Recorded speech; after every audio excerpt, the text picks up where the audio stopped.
The March 18th meeting of the Gaston County Board of Education. I am Brent Moore, Crowders Mountain Township, and Chairman of the Board. To my left is Kevin Collier, Vice Chair, Riverbend Township. At this time, I would like to ask the other board members to introduce themselves. Justin Davis, South Point Township. Terry Usry, Cherryville Township. Gaston Township. Jeff Ramsey at large member. Thank you for each of you for what you do for our schools and our community. On behalf of the board, I would like to welcome everyone tonight and thank you for your continued interest and support. Our first order of business is to have our prayer and pledge of allegiance. I would like to ask Dr. Booker to lead us in our invocation and prayer. Thank you, Mr. Moore. Please join me. Father God, we thank you for so many blessings in our lives. We thank you for this room full of all this great energy and the knowledge and enthusiasm that these students bring to us tonight. We thank you for blessing us in a country that allows us to seek all the higher ways that you have afforded us the opportunities for. We ask that you be with this board and the leadership tonight as we meet to do your work in your world. Amen.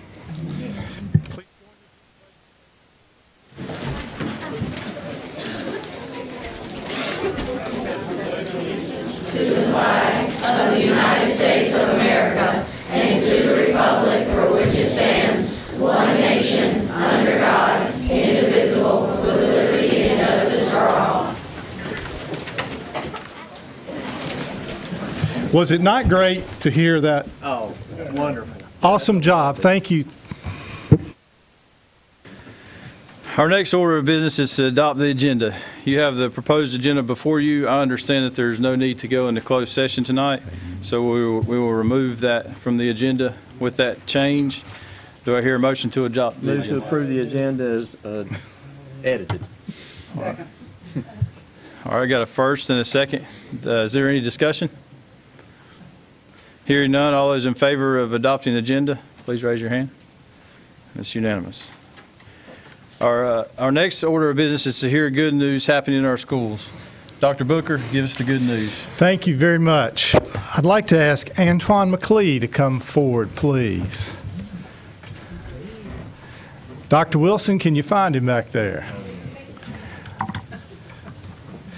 Tonight we have the pleasure of recognizing Antoine as the first state wrestling champion since 2012 for Ashbrook High School.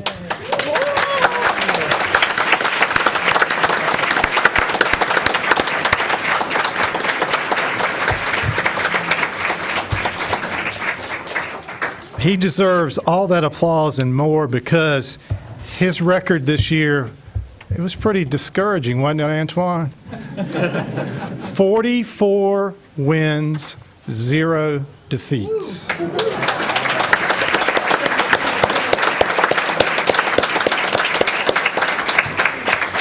And he wrestled in the Class 3A 285-pound division. In addition to his outstanding performance throughout the season, he was named the most outstanding wrestler in Class 3A.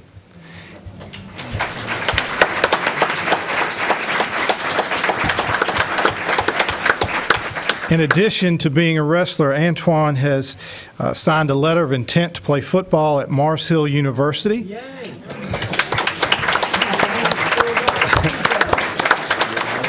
And Antoine, we just know that you have had a great athletic career at Ashbrook as well as an academic career, and we appreciate what you have done for Gaston County Schools. Mr. Dedman? Booker, I was going to read all those things you said, so Antoine.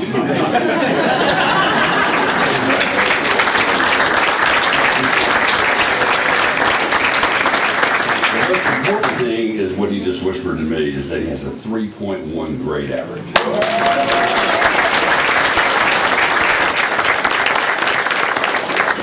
Not as important to him as that wrestling championship. But on behalf of the board, Antoine, I know, but I'm trying to see, I need my glasses. Outstanding achievement, Class 3A wrestling champion.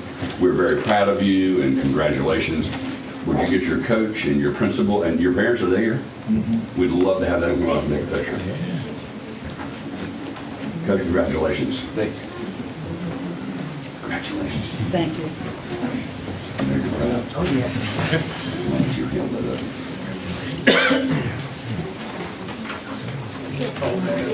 Sit you go up in the front a little bit. Yep. Okay, great. Everybody looks right here at me. Just gonna take a few so y'all keep smiling in front of all these people. Awesome. Thank you guys.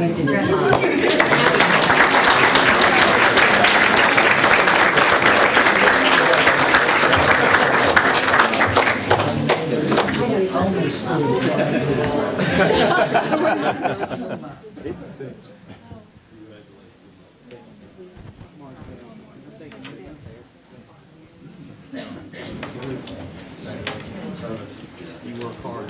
Great job, too. Congratulations. Great job.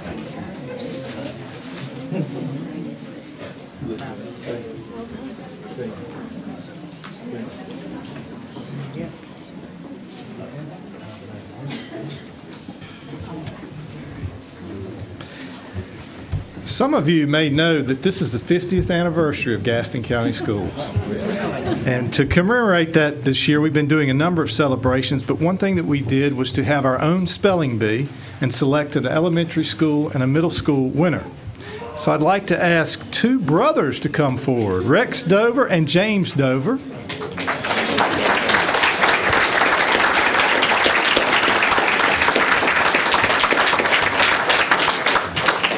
So Rex is a fourth grader at Belmont Central, and he won the elementary school portion after 14 rounds of answering questions.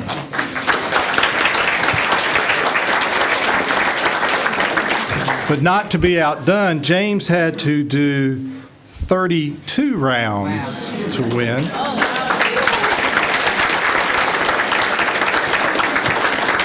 And then they went on and competed in the local Gaston County Gazette Spelling Bee, and James has earned a trip to Washington, D.C. to compete.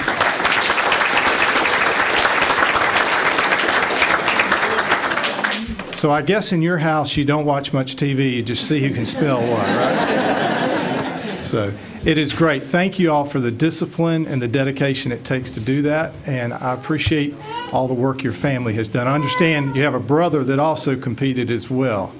So another twin, right? Yes, sir. Yes, sir. Great. Thank you all. Mr. Davis, Yeah, Mr. Ramsey. Well, I just want to say congratulations to both of y'all. A true testament to how important literacy and reading is. Yes. And I knew Ms. Young would like to hear that. So I would encourage everyone. They're here because they read a lot. Is that true? Yes? Okay. So I would encourage everyone to read, read, read. That is, this is proof of how important that is. So congratulations to both of you. It's very hard work.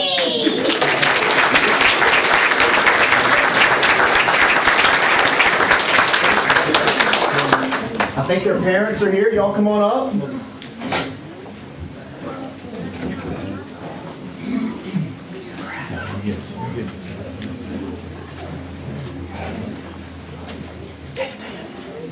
Okay, everybody look right here for me.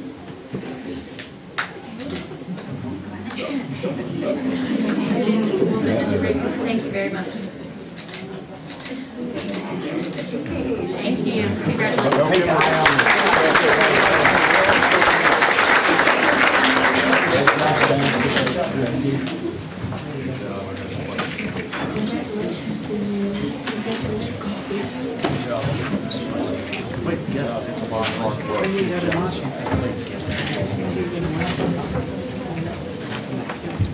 Good job. Good luck.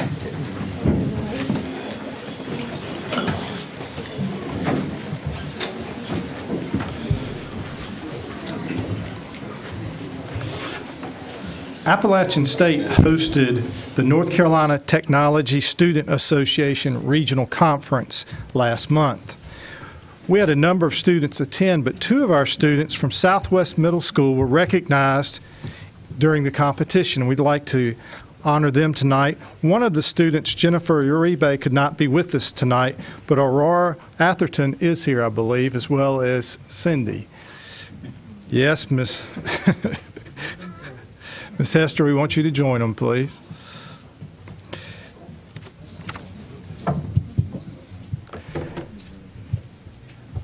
So it's always great to have our folks there, but they were part of the promotional marketing of 3D printers, and they placed in that category. And so we appreciate you participating in this highly competitive event and bringing home some notoriety to Gaston County. Ms. Guthrie? Opportunity to present Ms. Aurora Atherton with this certificate. Through the use of technology in our classrooms, both students and teachers, principals as well, are able to benefit, and they are prepared for 21st century learning. And we appreciate, I've seen those 3D printers, and I think they're awesome. They are. So we congratulate you, young lady, for receiving this Regional Technology Conference third place coding. Oh, I'd like to have you come do some things for me this summer. Coding. Yes. So we're happy to present this to you on behalf of our board chairman, Mr. Moore, and my board colleagues. So here you are, and congratulations to you.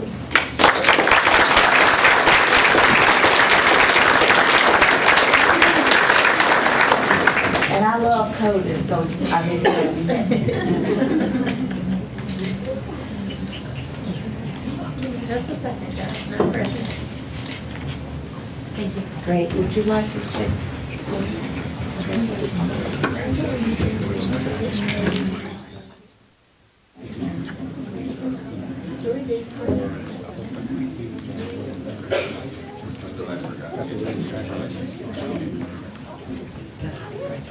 Congratulations, young lady.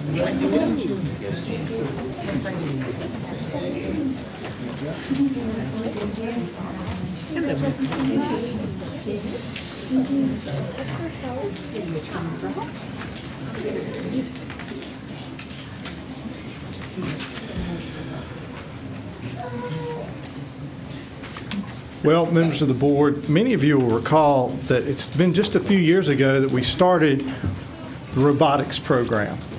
And in those first years, we had a handful of teams participate.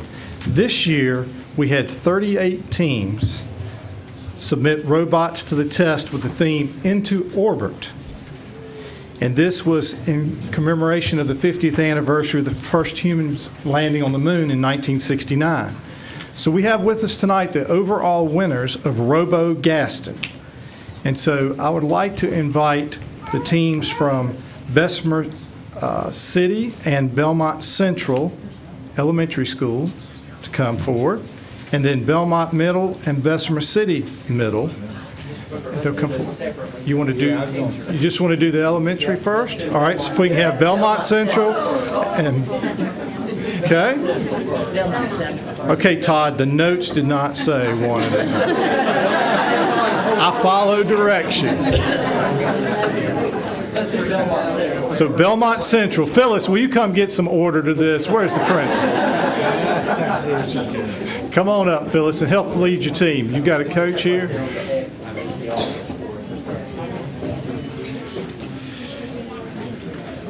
This is the Astro Eagles.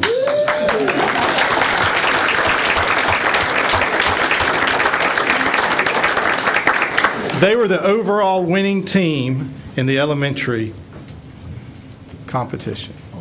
Let me tell you, I was there, and these Astro Eagles were the bomb. And then when they won, you couldn't hear. They were jumping. Who's the one that was? It was you. No, you, the one with the braces. He was jumping so much. I thought he was going to fall and pass out. They were screaming. They were running around. They were so excited and so enthusiastic, but they did a phenomenal job, and they earned all that excitement. But one thing I want you to show the board is what those 3D printers will do, because they built those trophies, which is just amazing. I think they came from Hawk's Nest. Yes. So congratulations to y'all, and I'm going to let Mr. Davis give you your So on behalf of the school board, we want to give you a certificate of recognition to Belmont Central Elementary, the Robo Gaston 2019 winners. So congratulations to them.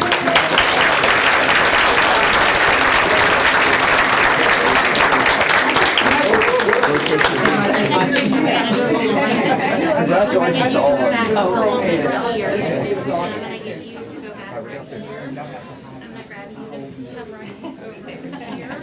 Perfect.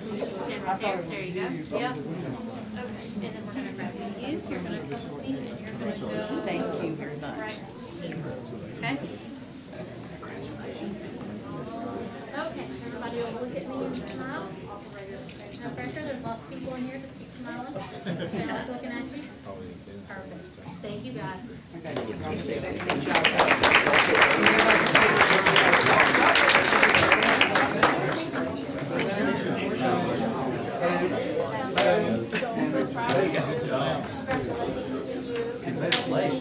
Great job, young lady. Congratulations. Good job. That's my wife. What's on that helmet there? I like it. Congratulations. I thought you were congratulations. Congratulations.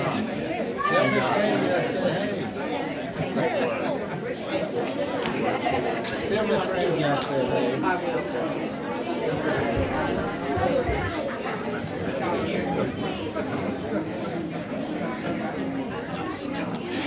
And before we introduce the next team, I would like to thank all of the parents and families that are here supporting this tonight.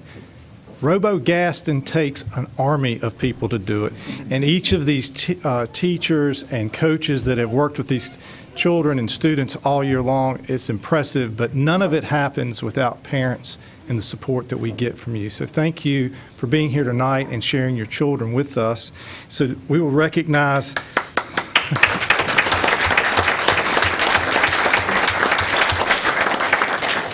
Ms. Black, I see you have Bessemer City Central lined up, ready to go. Come on, Caroline. So this is our elementary runner-up, the Astro Bees from Bessemer City Central.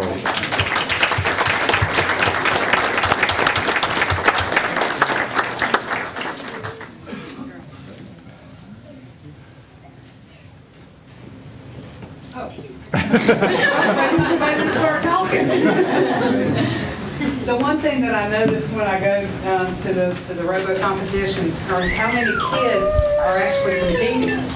So, and every year I've noticed it's getting bigger and bigger and bigger. I don't know if we're going to have to think of a new location. I have a feeling.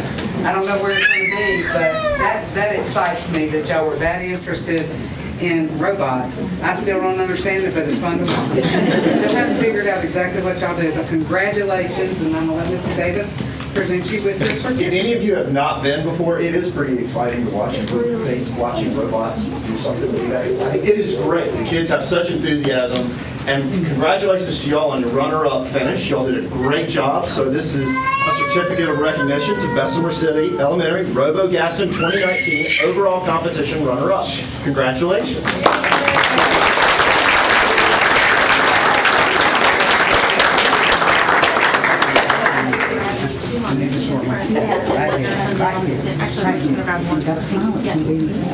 Just get you on that side, even it out a little bit. There you go. Perfect. Okay. That's a perfect smile. Perfect smile. Good question. Okay, everybody's right. You're for me. Got it. Thank you, guys.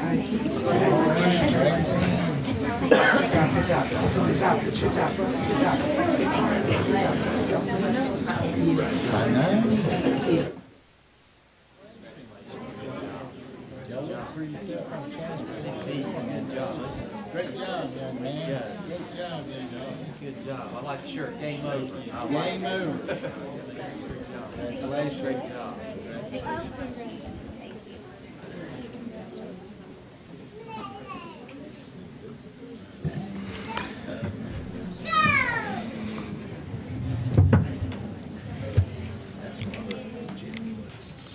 Now to recognize the middle school winners, we will start with Belmont Middle School, who is the overall winners.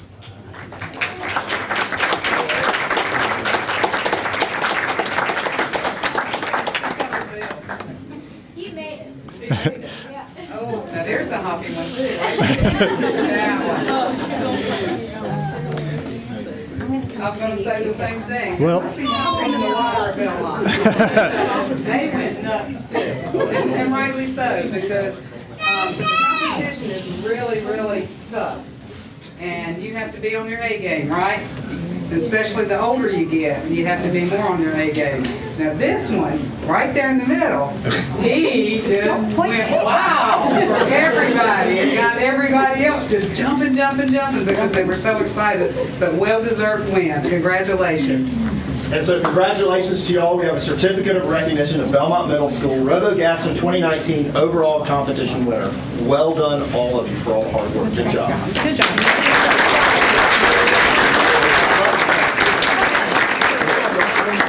Mr. Goff back there. We got Mr. Goff. Come on up, Mr. Goff. All right, I'm going to stand on my TV. Give me another job. Lift me up.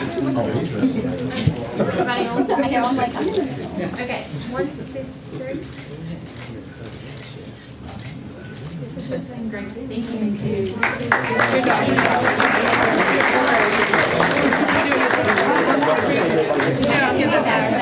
Good job. Well, for our. No, I didn't make it today. I've had it. You got a good job.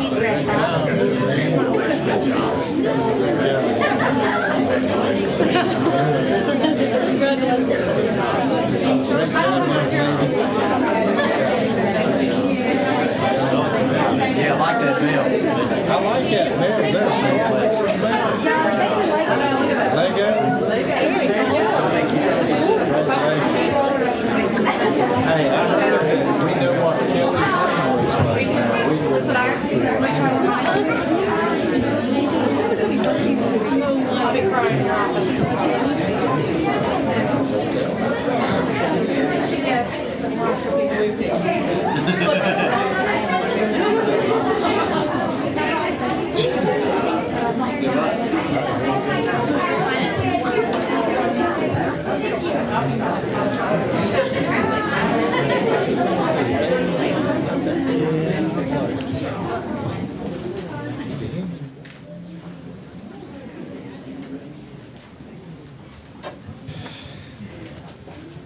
We have one more robotics team to recognize, the Roaring Robotics Tigers from Bessemer City Middle School.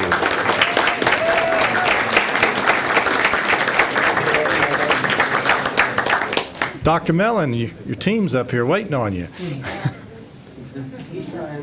Now, this team, they were silent but deadly. They were just kind of, they were very, very focused, and they just went at it. But they had a great time in the cafeteria. That's where everybody, that's where they were staged, and they were having a ball in there with all the other teams. But they were on a mission. So congratulations on your second place win. You know what you got to do for next year, right?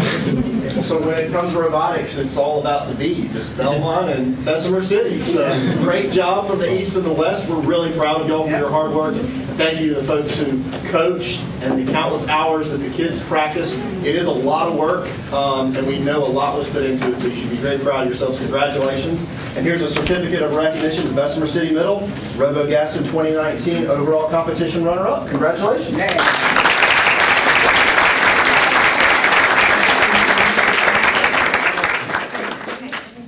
Everybody to work with me.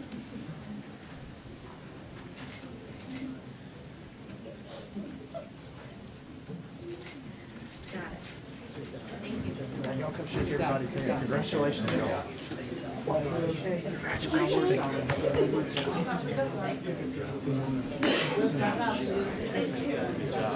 Young lady.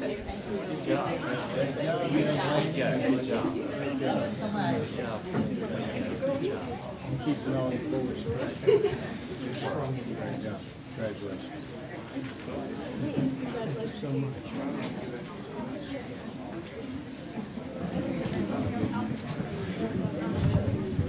Terry, you're going to go down to recognize this one. Members of the board, I would like to note that your classroom moment tonight will talk about innovation stations. And we really couldn't do that moment without recognizing a great partner in our innovation stations. UNC Charlotte's Center for Science, Technology, Engineering, and Math Education is led by an Associate Director, Elisa Wycliffe, and she could not be here tonight, but Prim is here in her place, and we appreciate you joining us tonight. They spent the month of December, along with 2 graduate students, came in and spent 2 days in our district training 11 Innovation Station teachers, and it's example of the great partnerships that we enjoy with higher ed and our region, and UNC in particular gives us a lot of support. And we just wanted to take a moment and say we appreciate the partnership and all the work. And I think when you see the classroom moment, you're going to see how great the partnership and the fruits of that. So we wanted to thank you for being with us tonight.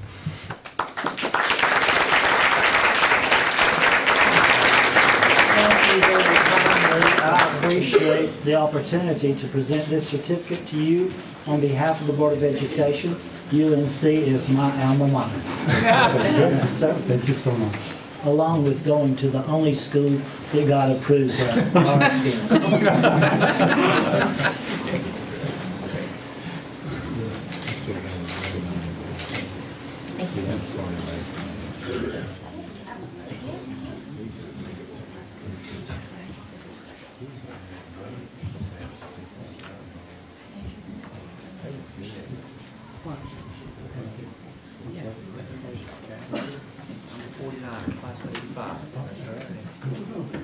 Thank you for all your help. Thank you for all your support.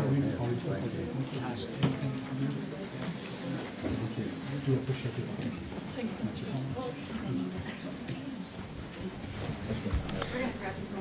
Mr. Moore, that concludes the good news at this point. One second.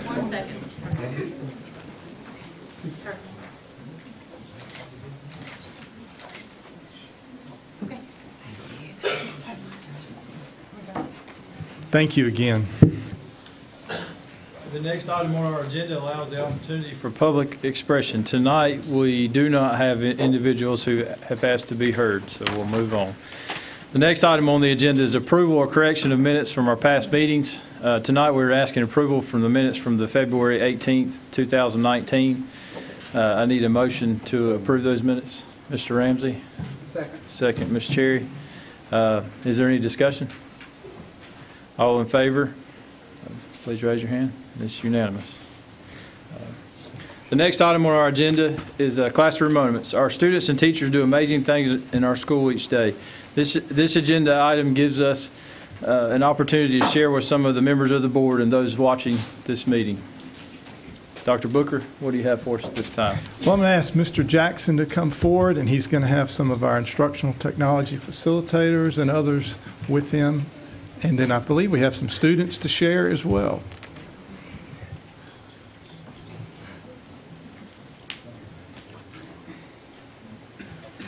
Good evening. Thank you for allowing us to come and share the classroom moment.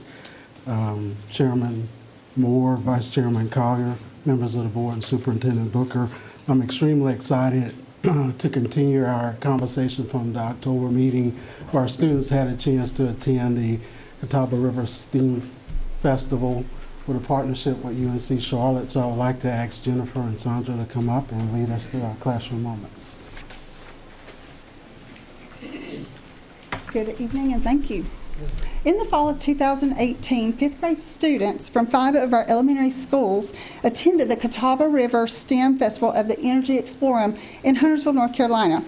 This festival was a partnership with the UNC Charlotte Center for STEM Education, Duke Energy Explorum, Gaston County Schools, and Charlotte Mecklenburg Schools. It offers students standards-based, hands-on learning experiences with the engineering process in mind.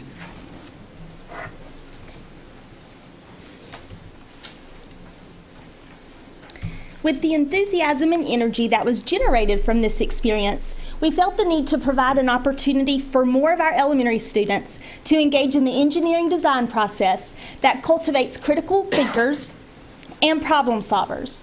This brought about the idea of developing Innovation Station, which is a designated time during the specials rotation for elementary students of all ages to engage in the Engineering as Elementary curriculum. We are proud to announce 11 of our elementary schools are piloting Innovation Station. In January, all Innovation Station pilot schools began a civil engineering unit titled To Get to the Other Side Designing Bridges. At this time, we would like to introduce Susan Todd from Chapel Grove, Brandy Guyton from Lowell, and Deborah Sherrill from Rankin Elementaries to share their experiences thus far.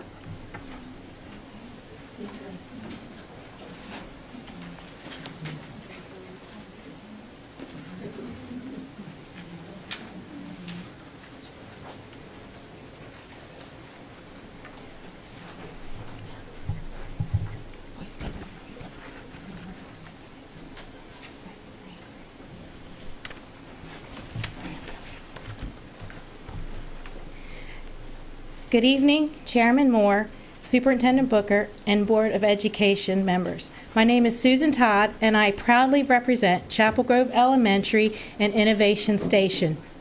In September, Chapel Grove introduced STEAM to our students as a rotation. In January, we implemented the Innovation Station program and have been very successful. I was asked to speak to you this evening about engaging our students. Engaging students increases attention and focus while encouraging a meaningful learning experience. For example, students can touch or try anything we work on in the classroom. Students are given leadership responsibilities such as project managers within their small groups.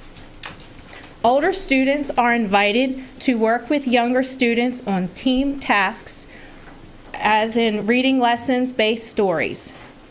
The last few minutes of every class introduces a simple hands-on activity to reinforce the lessons for that day. Music, usually Kids Bop, is played in the background. It is common for a sing-along to break out during group activities. Finally, there is always a pocket full of treats, I have them now, for the question and answer part of our lessons. Thank you for bringing Innovation Station program to our students. We are looking forward to seeing this program expanded throughout Gaston County schools. Thank you.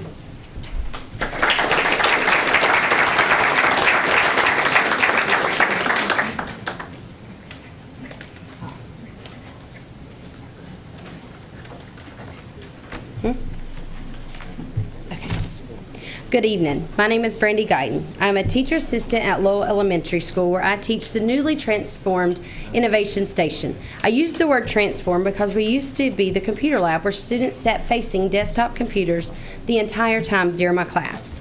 Now my classroom is set up of 8 tables, 3 to 4 students at each table, which is just perfect to collaborate, learning, and discussion. No more working in isolation facing computer screens. When arranging my learning space, I wanted to make the classroom feel inviting, fun, and ready to learn. The students are working as a team, and I wanted them to feel we are learning together as a group.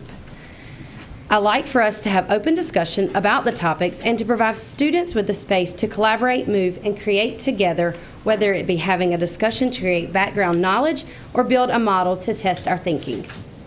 On the first day of Innovation Station, the assignment was to determine what is an engineer. Without telling them the definition, students were to draw what they thought was an engineer. Regardless of age or grade level, there was a lot of talk about the word engineer. What would now easily be known, not be known, if we previously was looking at a computer screen. After finishing the week, I hung the students' drawing on the board along with the definition of what engineer was so they would have a reference point when discussing the topic of engineering. I also have reminders on the wall that state we are teammates, we are engineers, we are determined, we are focused, as a part of our daily reminders of some of the expectations we will use while working in an innovation station. One of the moments that stands out was one of the 5th graders asked, "Is this what college is like?" So I asked, "What do you mean?" He says, "Do we sit around and do we talk this out?" I said, "Yes. Isn't this the way it should be?" He said, "Yes, I think so." He said, "Cool." And you know what? I think he's right.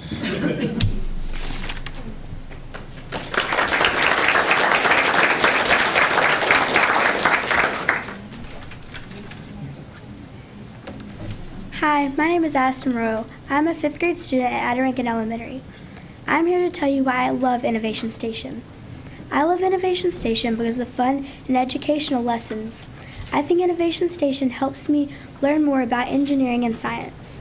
My favorite lesson was when we took simple objects such as a staple remover, iPad case, or a Rubik's Cube and made a presentation about how we thought it was made and what would happen if it was made differently. I never thought about how the engineering would change if these items were made with different material. The thought of the different uses for the common everyday object. Mrs. Sherrill is an amazing teacher of the elements of engineering. I would encourage others to learn from Innovation Station because it shows a good representation of each letter meaning in the word STEAM. It displays the meaning for science, technology, engineering, arts, and math. One important part of Innovation Station was also the value of being able to work with other students as well as get their opinions too. Even though we haven't had this class for long, but in the time we did, it made learning fun. Finally, I look forward to future opportunities that Innovation Station has and the new learning experiences it will provide. Thank you.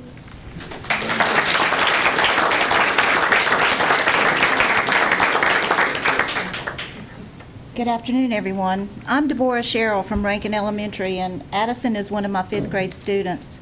And Mr. Jackson asked me to come and to say something to you about how I have incorporated both art and the media specialist into my STEAM station. As you can see, I'm elaborating a little bit with my STEAM ideas. And first of all, I'd really like to say thank you to each and every one of you for making the decision to give the pilot run of Innovation Station the wings in order to fly upon. I truly believe that our students at Rankin are enjoying what they are learning about engineering. I have seen a lot of smiles, and I have heard many oohs and a whole lot of wows. Now that I am their Innovation Station teacher, I wanted to collaborate with both our art teacher, Miss McLaurin, and our media specialist, Mrs. Williams. My goal is to enhance our students' interest within the realm of engineering. Miss McLaurin and I have made plans to have the 4th graders design and create hats for themselves to wear on a future date. My thought is to have each of the students to imagine themselves in an engineering role within the job market of the future. I would like to encourage them to think of this job as they create an exclusive design for their individual flavor of creativity. Once the hats are completed, I will ask Ms. Kelly to choose a day for our upcoming engineers to wear their hats in recognition of our new Innovation Station. And Mrs. Williams has allowed me to check out books in my name so I may display my own engineering library in my STEAM lab. I choose to expand on the word STEAM so the students can see how much fun they can have while learning. All of the books are available to any student who is interested in reading about engineering, bridges, and various forces such as force, push, and pull. Several students have already taken advantage of this little engineering library and have checked out some of my books. My hopes are to always think out of the box by providing interesting ways of inspiration and motivating their drive to become a successful professional under the umbrella of engineering. And I thank you.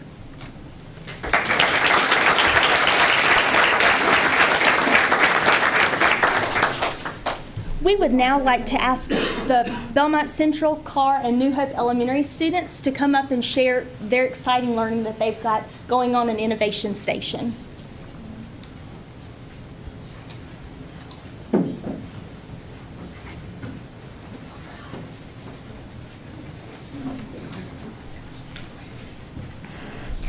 Hello everybody, my name is Lynn Parrish. I'm a 4th grade student at Belmont Central Elementary School. Innovation Station is a fun experience. We get to learn about to make bridges and to work together as a team. We also learned about engineers and what they have all in common. And Innovation Station is a fun and creative experience to have. And it is a great time to spend with students, teachers, or anybody else.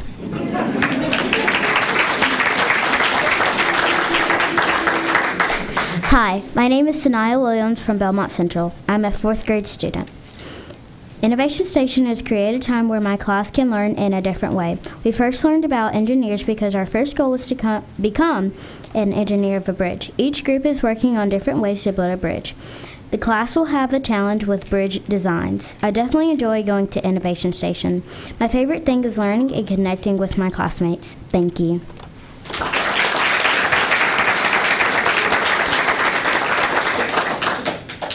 Hi, I am Jonathan Sibutwan from Carr Elementary School. In my opinion, I think Innovation Station is a great itinerance. It inspires innovation or creativity in students and provides us with hands-on activities. These activities will attract students' attention and make them want to learn more. In conclusion, I think Innovation Station is a very creative itinerant.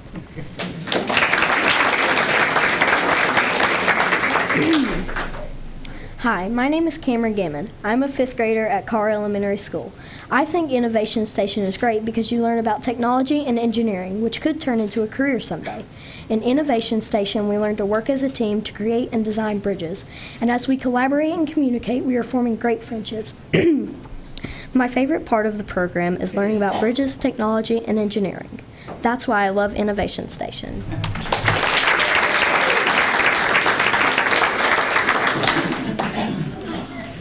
Hi, my name is Matthew Dowden. I'm a 5th grade student at Carr Elementary School. Innovation Station is a fun class we take for specials. We learn about engineering and technology by creating and sharing with each other. I like Innovation Station because we get a little more freedom in choosing how we will complete projects and some of the materials we use. We get to use our imagination. We also get to present our ideas to the class.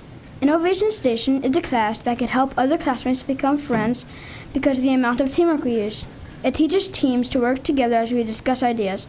For example, one of our teamwork challenges was to use rolled up sheets of paper to hold up another sheet of paper off the ground. I suggested we use 2 rolls of paper instead of 1. My teammate suggested we put 4 sheets of paper, 1 on each corner to keep it steady in all directions. I have to admit, his idea was better than mine. Innovation Station is a super class for all. Thank you.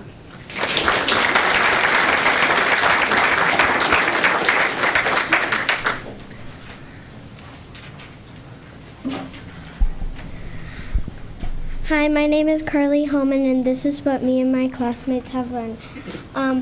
My classmates and I have been learning about bridges. We have learned that bridges have to be strong. If the bridges are not built properly and are not strong enough, they could collapse. The Tacoma Narrows Bridge collapsed in 1940 because it was not strong enough for 40 miles per hour winds. In this bridge, there should have been holes in the side of the bridge for the air to pass through. Some of the bridges we have learned about are the suspension beam and arch. I love STEM Lab because it is very interesting. Thank you.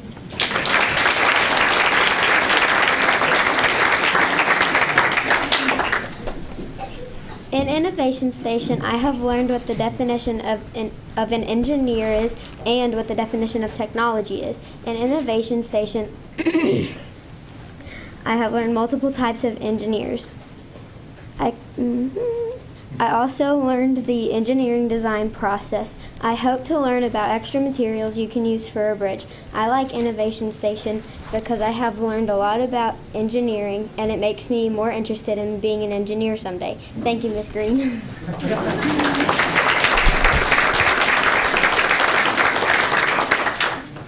What I have learned in Innovation Station is about kinds of bridges, and I've also learned about the support in the bridges. We also read a book, and it talked about how to build bridges and how to know if you can check it and if it is safe. I want to learn more about how the bridges are made up and the stuff used to build the bridge, how they stay up and how they are able to stay up. Also, how they are able to have a lot of weight on them.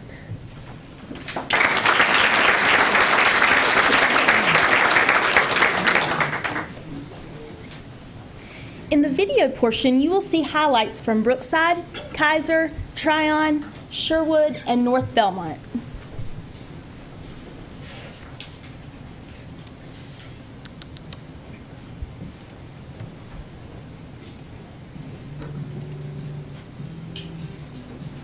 Hello, I'm Wyatt, and the thing I like about Innovation Station is that we get to create and innovate solutions to real-life problems.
you guys are welcome to drop in to any one of these pilot schools to see all of the great things going on in Innovation Station.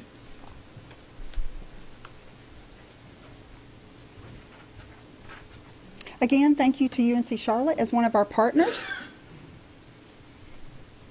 And also, we would just like to say thank you to Dr. Balknight, Mr. Jackson, and Ms. Matson for bringing our departments together so that we could support our elementary students with this exciting learning opportunity. So thank you.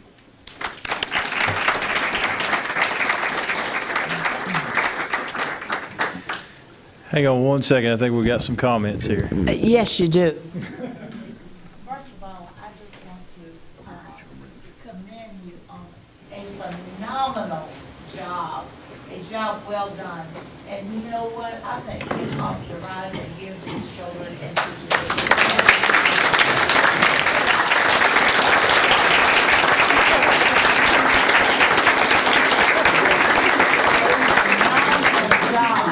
And what I heard children were able to reason together. They were able to talk it out. I like that. Problem solve. And I heard, most importantly, the collaboration between a grade level or department and my favorite place in the school, the library. Librarians working with you, because it does take the print material and the non-print material to put together the projects, and I thought your collaboration was just great. And the children are certainly building bridges for learning. And if you look at this, every child that stood talked about innovation and the excitement. And just as it was stated when Southwest received their, when the young lady received her certificate, it's important for teachers and students alike to participate and to learn as much as they can in the classroom or in a lab. I like what someone said, you know, we don't sit in a computer lab anymore and just let the monitors look at us. We do something with them. Well, I paraphrased a little bit. But it's wonderful. So keep up the good work, innovation, creativity, problem solving, reasoning together, critical thinking. All of that was just merged into your presentation, and I love it. Thank you.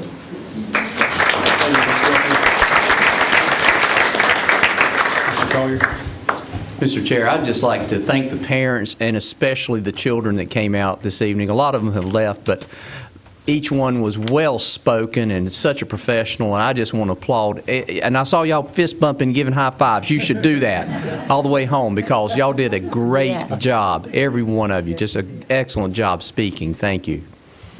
And I'll take the extras. Mr. Chair, also I'd like to thank our staff and especially the teachers to implement these new programs that we're asking them to do, and they stimulate our kids. They want more each and every day, and you see we're pushing it down to the elementary now with a lot of this. So I just want to thank everybody for their effort here. Anyone else? All right. Thank you, ladies. Mr. Jackson. Our next item on the agenda is the Operations Committee report. This is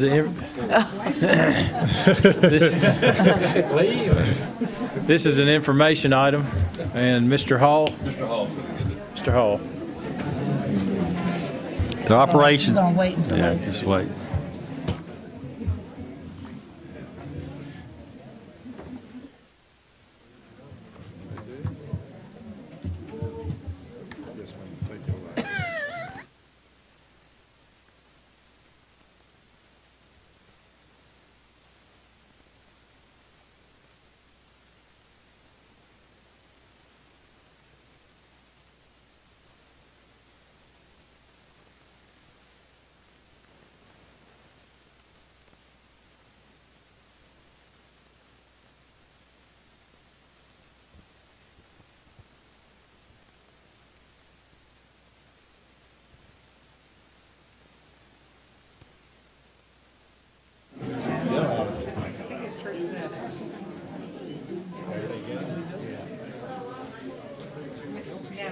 7.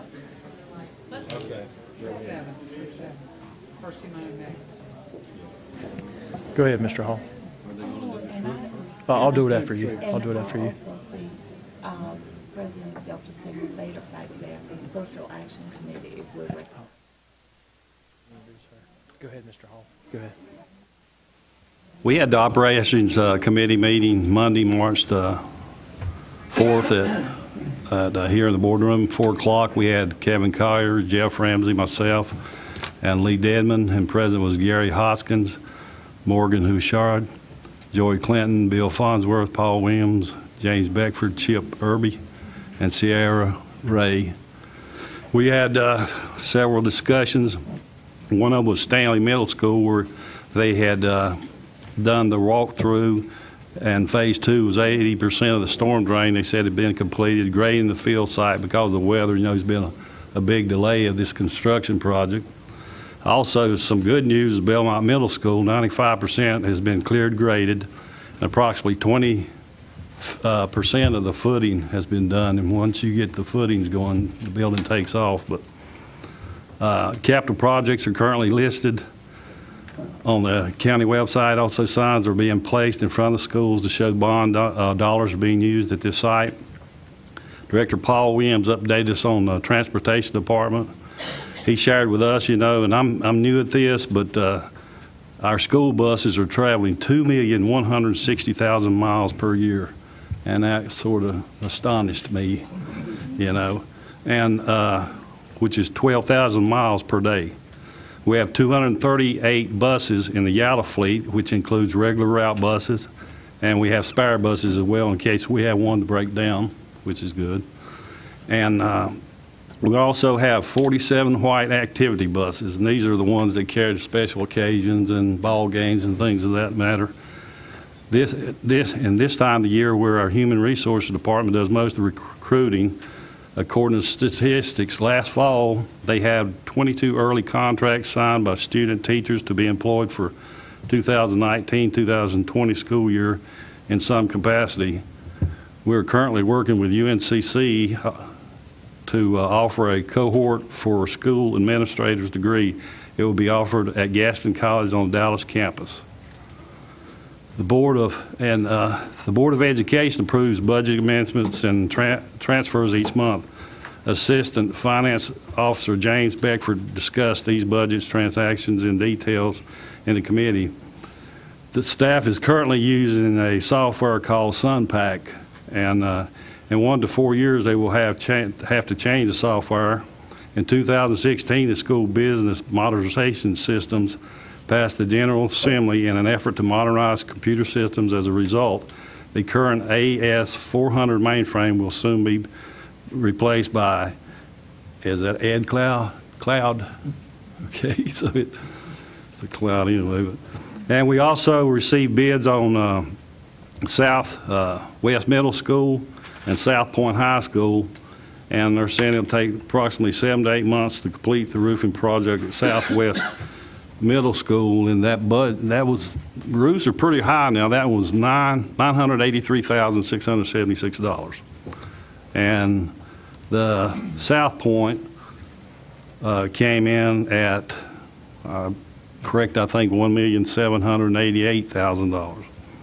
And as it was presented, it's being done by reputable contractors, and also I myself, from being from the college, know that that manmobile roof is top notch that's being put on those buildings. And the committee did recommend approving the contracts for the 2 years, and three change orders were discussed to show changes for Stanley Middle School, Belmont Middle School, and the Florida East Gaston. And that was the end of the discussion, and our next meeting is April the 1st, 2019 at 4 p.m. here in the boardroom. Thank you. Thank you, Mr. Hall. Mr. Chairman, can I add one thing to that, please? Yes, sir. He's 100% correct on how expensive these roofs are. Those are things that we're paying with bond money that the public's not going to see. So, you know, we are making sure that they are aware of all the things that we're spending. There'll be some signs up at different locations announcing what we're spending the money on. but it's hard. You can't see the roofs and you can't see the heat and the air conditioning, but that's a lot of money right there, 2.7, almost 2.7 million. So thank you, sir. Thank you, Mr. Devon. We have a group of scouts in the audience we'd like to introduce. Scout Troop 7. We met those guys earlier before the meeting, and one of our strong community partners, Natalie Tyndall, she's here as well. And Mrs. Guthrie has somebody she'd like to introduce too. Colleagues, I am happy to announce the presence of my soror president, Takel Hager of Delta Sigma Theta sorority, joining us this evening, representing the Social Action Committee as well.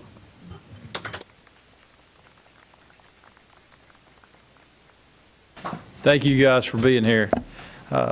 Next item on the agenda is the Instruction and Curriculum Committee report, and that is the information item. And Ms. Guthrie, or Mr. Davis. Mr. Davis, I'm sorry. Mr. Chairman, thank you. Mr. Booker, members of the board, the Curriculum Instruction Committee met on March the 4th at 5:30.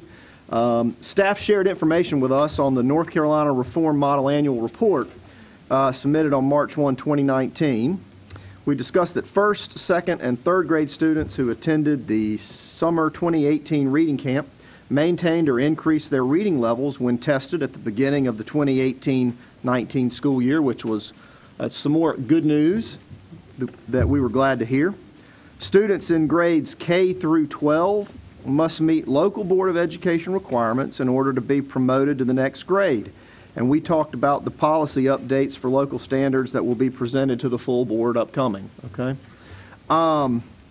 The Office of Student Assignment has registered 1,324 students for kindergarten during the registration kickoff week. The online enrollment platform has received positive feedback from families, and for all of you out there who have not yet registered your child for kindergarten in the fall, we would encourage you to do so.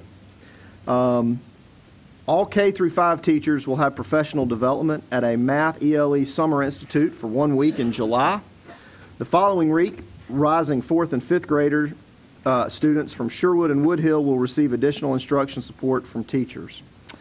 Additionally, principals and staff members at schools with a new choice program are embracing every professional development opportunity. We're excited to see school choice, and our teachers are excited to have the new professional development opportunities, and we discussed that.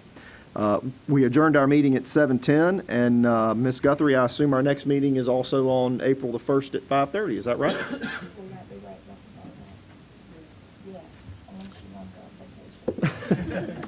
And Mr. Chairman, that's our committee report. All right, thank you, Mr. Davis.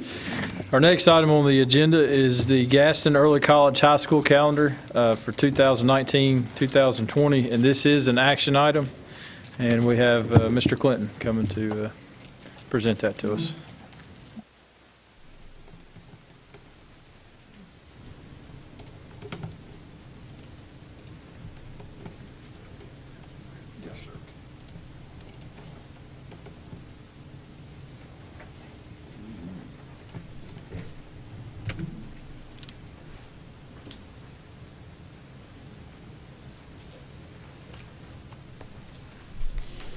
Good evening, Chairman Moore, Vice Chairman Collier, Superintendent Booker, board members. I'm presenting to you tonight a draft calendar for Gaston Early College as an item of action. Gaston Early College does not follow the traditional school schedule because of the uniqueness of its programs and how it's directly tied to Gaston College. Many of the courses taken by students at the college are also offered as Gaston College courses and are taught by their instructors. The start and end dates are typically the biggest difference simply because of the flexibility that's given to the college, and so Gaston Early College also gains this flexibility as well through the state legislation. The early college's anticipated first day is Thursday, August 8th, and the last scheduled day of classes is Friday, May 22nd. Both dates are aligned to Gaston College's start and end dates as well. The requirements for staff also meet the state law just like they would for any other teacher. This includes the number of days required by certified teachers to work. This number is 215 days. The number of holidays in the calendar are also 10 days. The only difference that's noted is Veterans Day, and the college gets a waiver for that day as opposed to the state. The state does, or the traditional school schedule does not get that waiver. Annual days and optional days are both built into the calendar, and both of these are 10 days each. So it's very similar to a traditional calendar in that sense. And of course, you can see I wanted to give you that copy of the calendar in which I gave you, simply because it's much easier to read than this on this PowerPoint. It's a little more distorted here. And like I said, this is just the draft portion. Of course, we will clean it up and make it presentable before it goes out on the website. Anybody have any questions? Yes, sir. Mr. Collier. Mr. Clinton, I know for the other calendar, we have a committee that works together. What makes up the group that puts this calendar together? Well, with this calendar, it's very unique in the sense that it mimics Gaston College's schedule. So we have to work closely with the officials at Gaston College basically to design it just as theirs. So in a sense, the college drives this calendar? Yes, sir. Okay, thank you. Any other questions? This is an action item. Mr. Dedman? We approve the calendar. All right. Mr. Dedman and Ms. Guthrie, second. Any other questions, discussion? All in favor? It's unanimous. Thank you, Mr. Clinton. Thank you. Our next item on the agenda, the next several items on the agenda are going to lead into our budget request, and Dr. Booker has a few comments he'd like to make before we get involved in that. Thank you, Chairman Moore.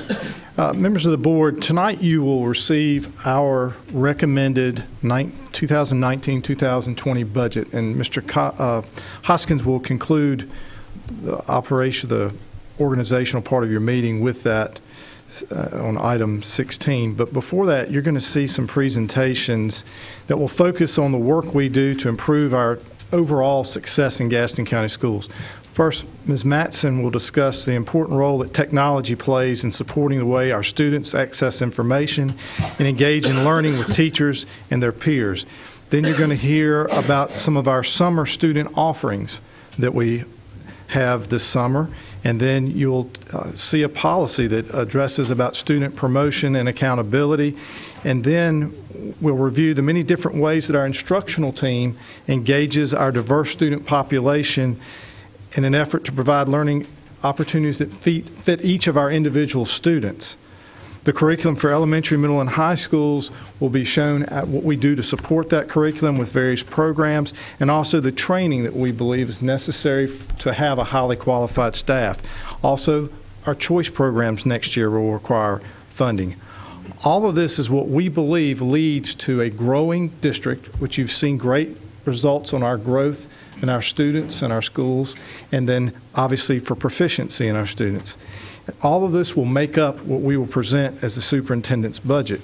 But I think it's important for us to pause for a minute and put in perspective. Some of the reports you all just shared talk about who we are as a district. You have an operating budget that will exceed $250 million. That operating budget employs almost 4,000 people who work and support our students. So when you think about that and put that in perspective, about 80% of your budget, $200 million, goes into people. And the majority of those people are school-based. As you just saw from the Innovation Station presentations, all of those folks are in your schools working with students every day. And in the operations report, they talked about our bus fleet. We operate a fleet of over 200 buses that travel and carry over 16,000 students every day. We have full-time SROs in all of our schools. That's something that the county supports. Part of that is in their budget, part of it is in your budget, but all of that is important that leads to it. So these presentations are to give you some of the detail that is within the budget, because you all focus a lot on and holding accountable in your committees, looking and reviewing it, but this will be a bigger overview tonight. And would also prepare, you have several items on your consent agenda tonight, and over the coming next 2 meetings, you'll have additional large purchase order items that will be on your consent agenda. So this just gives you an overview of those so that each meeting you'll have that background as you see those items presented to you for approval. So I'll ask Ms. Matson if you'll start us off, please. I sure will. Good evening. Thank you for letting us join you this evening. Chairman Moore, Vice Chairman Collier, Superintendent Booker, and Board of Education members. This evening I brought some of my teammates with me. And what we're going to do is talk about ongoing expenses that we have in the technology department. So there are no new requests except for the one request we've made to the County Commission for additional refresh of Chromebooks. So these are ongoing expenses, things that are already in the TSS budget. So we're not asking you for funds. We're just trying to explain what we do on the back end to make our students and our staff successful in their business endeavors.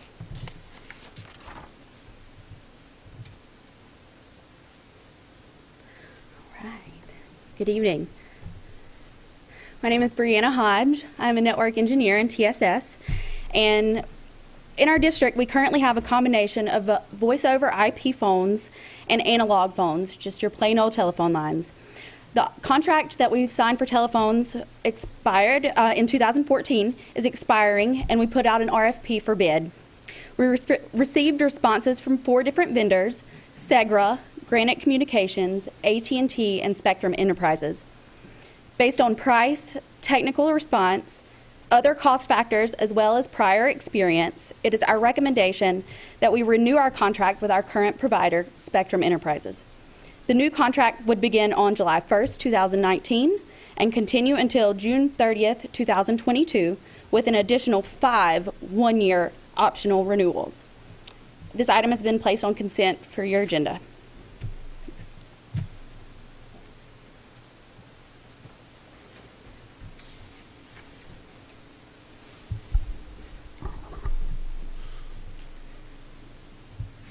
All right, good evening. My name is Curtis Poplin. I am the Network Systems Manager for the county.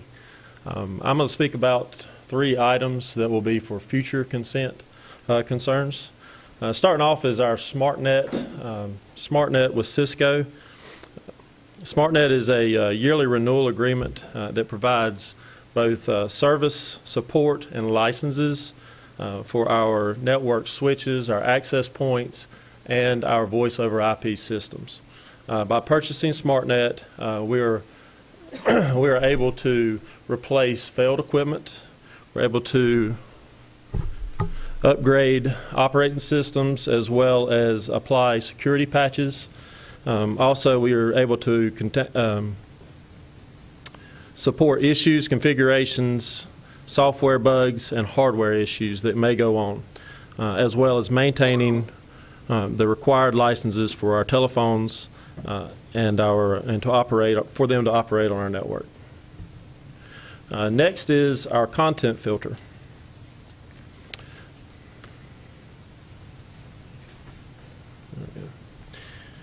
By filtering internet traffic, Gaston County Schools can provide a safe, secure computing environment for our students to learn in.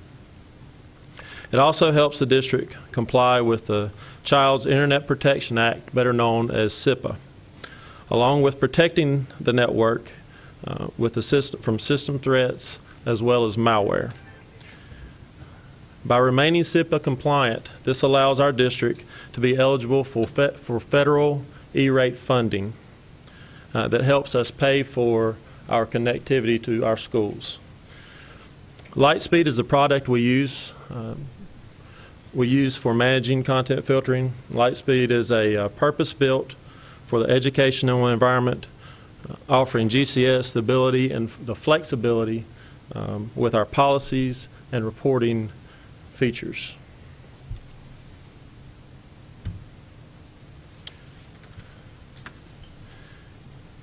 Next is our Microsoft products. Microsoft products are used by our staff, our teachers, our students. All users use Microsoft Active Directory to authenticate to the network using Windows-based computers and attached to servers where they can find their stored data. Users also use Access or Microsoft Office products, Word, Excel, Access, PowerPoint. The renewal of the MS Microsoft EES agreement covers all of this license for the entire district. So we're not paying per machine or per student. We're paying on a total accumulative agreement.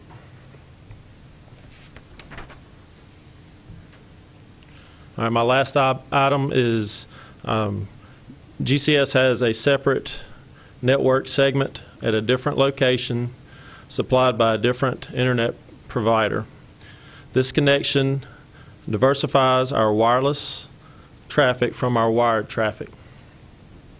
It also allows us to do wired and wireless updates without affecting each other or the connectivity of our users. This renewal gives us the ability to continue critical business functions at another location in case of a physical line cut in one location. Thank you. Curtis, before you step away, how often were we down in the last 12 months? I would say down. Yeah. We have literally lost, and I'm going to go a different route with you, literally lost as far as our internet service provider, probably 40 hours worth of outages. But because of our other location, we're right at 21 minutes was our last thing. So a huge... That's exactly what I wanted you to point out, the work that this team does to keep us functioning at a high level. If you think about over a 365-day period, 21 minutes of outage. Mm-hmm. And that wasn't 21 consecutive minutes. No, it was not 21 consecutive. It was spread out in little blips. 3-minute outage at a time. So the hotspots,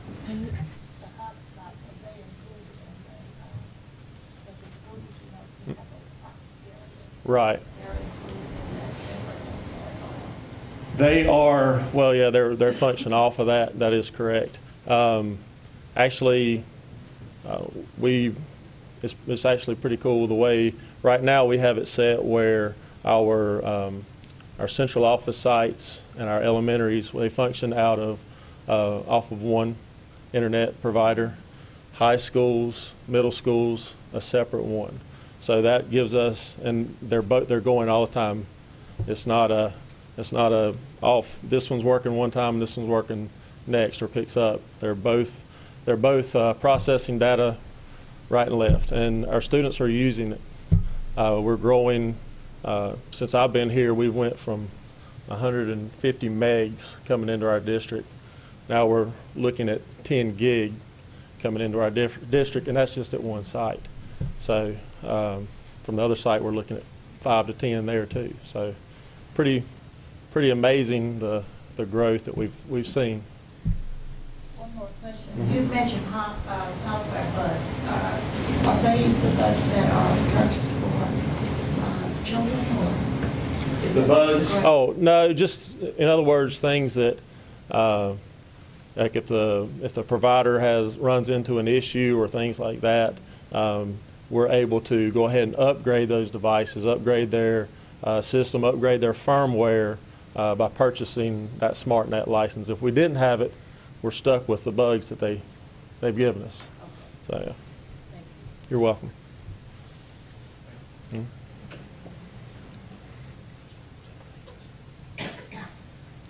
Good evening. I am Alan Sprout, and I'm the IT Operations Manager with Gaston County Schools. As smart boards and projectors that were put in place in 2011 continue to fail, we are replacing them with displays such as LED displays and projectors. Parts and lamps need to be maintained and or replaced as well. Displays are placed in each teaching space. Initially, when every classroom had a smart board, there was only one computer in the classroom, so an interactive board was needed for every student to be able to engage. As part of new 21st century digital learning, every student now has a device so they can interact. Through resources such as Annotate, the teacher can now walk around the class and interact more with students while still being able to write and broadcast to a device such as a LED display for all students to see. Students are also able to present from their seats on their assigned device.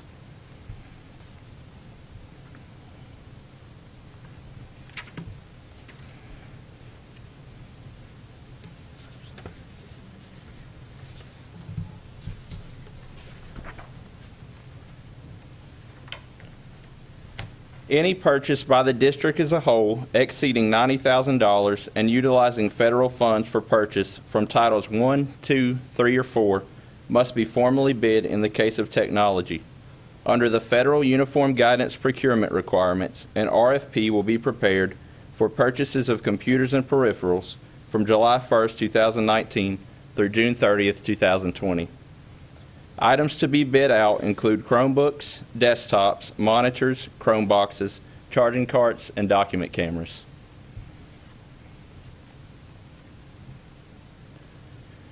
It is an expectation of the NCDPI Initiative of Digital Teaching and Learning Competencies that school districts work towards a one-to-one environment.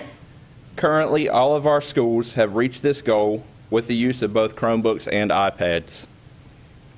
After time, the radio or Wi-Fi connector suddenly stops working on devices that are end of life, making the Chromebook inoperable.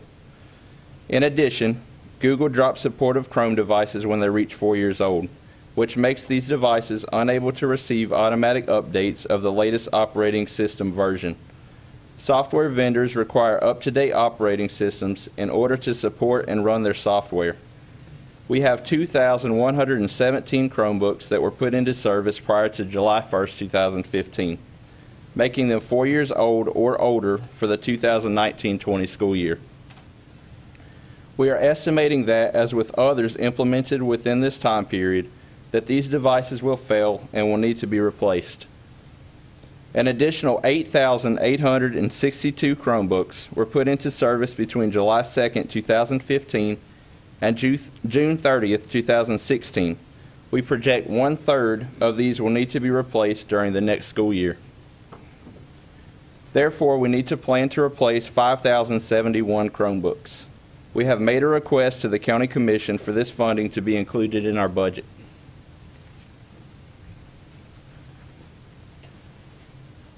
The Wide Area Network, or WAN, connects all Gaston County school sites together and allows access to the internet. The current contract for our WAN service expires on June 30th, 2021. This will be the second year of our 3-year contract.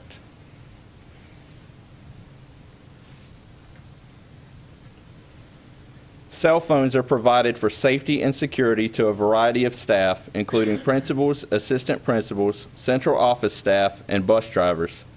Staff are required to download specific apps such as Weather, Lightning Detector, and the National Sex Offender Registry app to be alerted of emergency situations.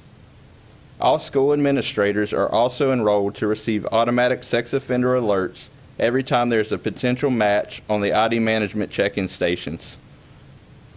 Thank you for your time. That is all we have.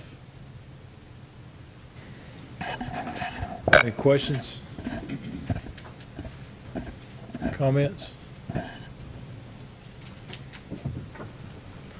All right. Thank you, Ms. Matson, your team. Our next item on the agenda is the summer student offerings. This is an information item, and we have Mr. Ratchford coming to present. And we also have Mr. Jackson and Ms. Munich.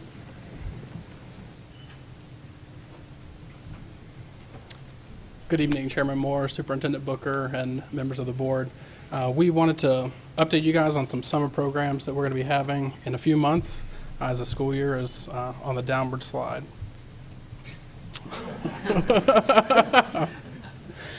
But we're going to keep working all through the summer. So the Aspire summer program, which Aspire is our after-school program, inspiring real-life excellence, will be for Pleasant Ridge and Lingerfeld Elementary 3rd, 4th, and 5th graders, and HH Beam Elementary kindergarten through 5th graders. Those are our two locations. Pleasant Ridge and Lingerfeld are a combined location, and HH Beam is its own. The program dates for this summer camp will be 3 independent weeks, which is June 24th to 27th, July 8th to 11th, and July 15th to 18th, and they will all be housed at Pleasant Ridge Elementary as one summer program. So as I said, it will be 3 one-week-long sessions. There'll be full day, 8.5 hour program, 50 students per session, so each student will only attend one time, so we'll serve 150 students over the summer.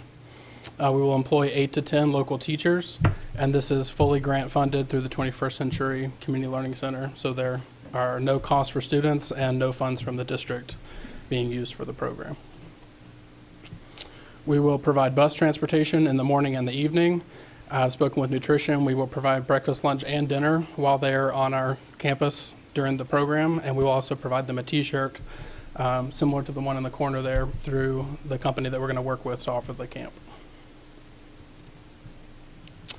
So speaking of the company, we're going to work with Camp Invention this year, which is a nationally acclaimed program that brings STEM learning to our students and really gets hands-on.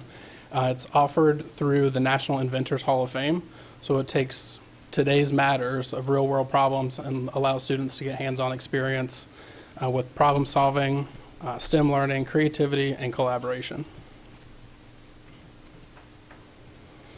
So just an overview of what they'll be doing while they're there. There's 4 main segments. The first one is Innovation Force, which is product innovation, product development, and patents and things of that nature. So the students will work to create materials that will solve a problem. There's the Deep Sea Mystery, which will help promote research and teamwork and problem solving and product invention and creation. There's Farm Tech, which the students will start to get into some robotics, some business basics, what it takes to operate a farm and a business and those types of things, and animal sciences. And then they will also do what's called DIY Orbot, which is the main robotics portion of the STEM sessions with engineering and product enhancement. So it is, again, it's just very hands-on, fun, creative learning that just reinforces the STEM education that we're working on throughout the district.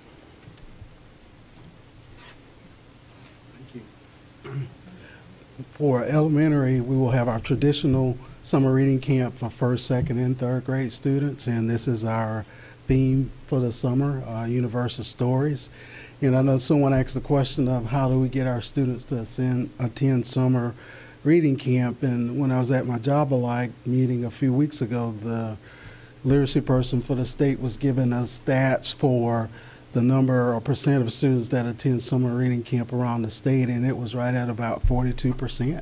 And in Gaston County Schools, about 81% of our eligible students attend our reading camp. So our schools do a very good job of ensuring that we get our students engaged during the summer. So that's a big, big difference between the state average of 42% versus our 81% of eligible students attending summer reading camp. These are our dates. Off on the 4th of July from 8 to 2 and Monday through Thursday. These are our summer reading camp sites. So we have 7 sites that we operate for our schools. Another camp that we'll be adding this year, which I'm very excited about, is our math camp. And it'll be unique because it will combine the week before we're implementing a summer reading institute for our students, for our teachers. And the main purpose of that institute will be to work with our teachers to make sure they're ready to start the school year, working with our first unit of study. So we will invite those teachers back the second week. They will get a chance to co-teach with some of our highly effective teachers, but the best thing with that last bullet, we'll invite students back in. So not only will they plan for that first unit of study, but they will actually get a chance to actually implement that unit with students. The date of the camp will be July 29th through August 1st.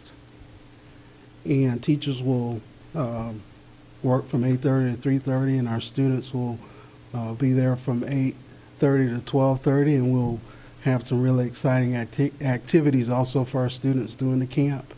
The 2 campsites, so the students, we're hoping a lofty goal of having 150 students per site from Sherwood and from Woodhill. Okay, and the last camps we wanted to talk to you about tonight were our summer camps that are open to all Gaston County school students. They're just sponsored by the AIG department. Backed by popular demand this year is our middle school Summer Imaginarium Camp, which will be June 24th through the 27th. For rising 6th through 8th graders. It will run from 8:30 to 1 o'clock. There is a cost of $75 to help us offset the teacher cost with that.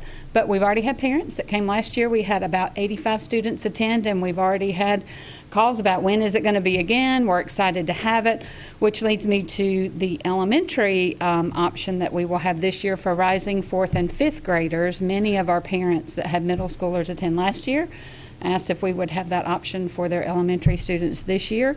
So John Stone, sitting in the back over there, is the great work power behind both of these camps, and we're really excited that we're able to expand that to the elementary students this year. And he's working hard now to finalize class choices, to make sure that everything is ready for the website, and we hope to have registration open by April 1st for those 2 camps. And then we are also going to repeat our college prep summer camp this year, and that will be for rising 10th through 12th graders. We are changing the location of that camp this year to Gaston Early College. They have been gracious enough to agree to host that for us. And we had about 40 students from most of our high schools last year. I think we had 3 high schools that were not represented. So we're kind of hoping by moving this a little closer to the center of the county, we might be a little easier for some of those in the outer regions to reach us, and that they will be able to attend. And of course, this is a free opportunity for our students, and the 3 areas that they focus on are SAT and ACT math prep, reading preparation, of course, for both, and then college application and scholarship essay preparation. So we're really excited to bring that back. Last year, like I said, we had about 40 attend for this. So we're hoping to increase those numbers this year and keep growing both of those programs. So any questions for any of us? Yes. Mr. Collier? Howard, besides the Mr. Chair. typical ways, how are you going to promote these camps, especially the high school? The high school one, we will be posting on the website very soon. We will be sending a flyer out to all of our school counselors, asking them to make sure that they're posting, posting and advertising with the students that come to visit in their office, and then also sharing flyers with our school principals that they can post in other areas. And we're also going to email the teachers to make sure that they're aware to at least ask the questions and make sure that the information is there. What's the cap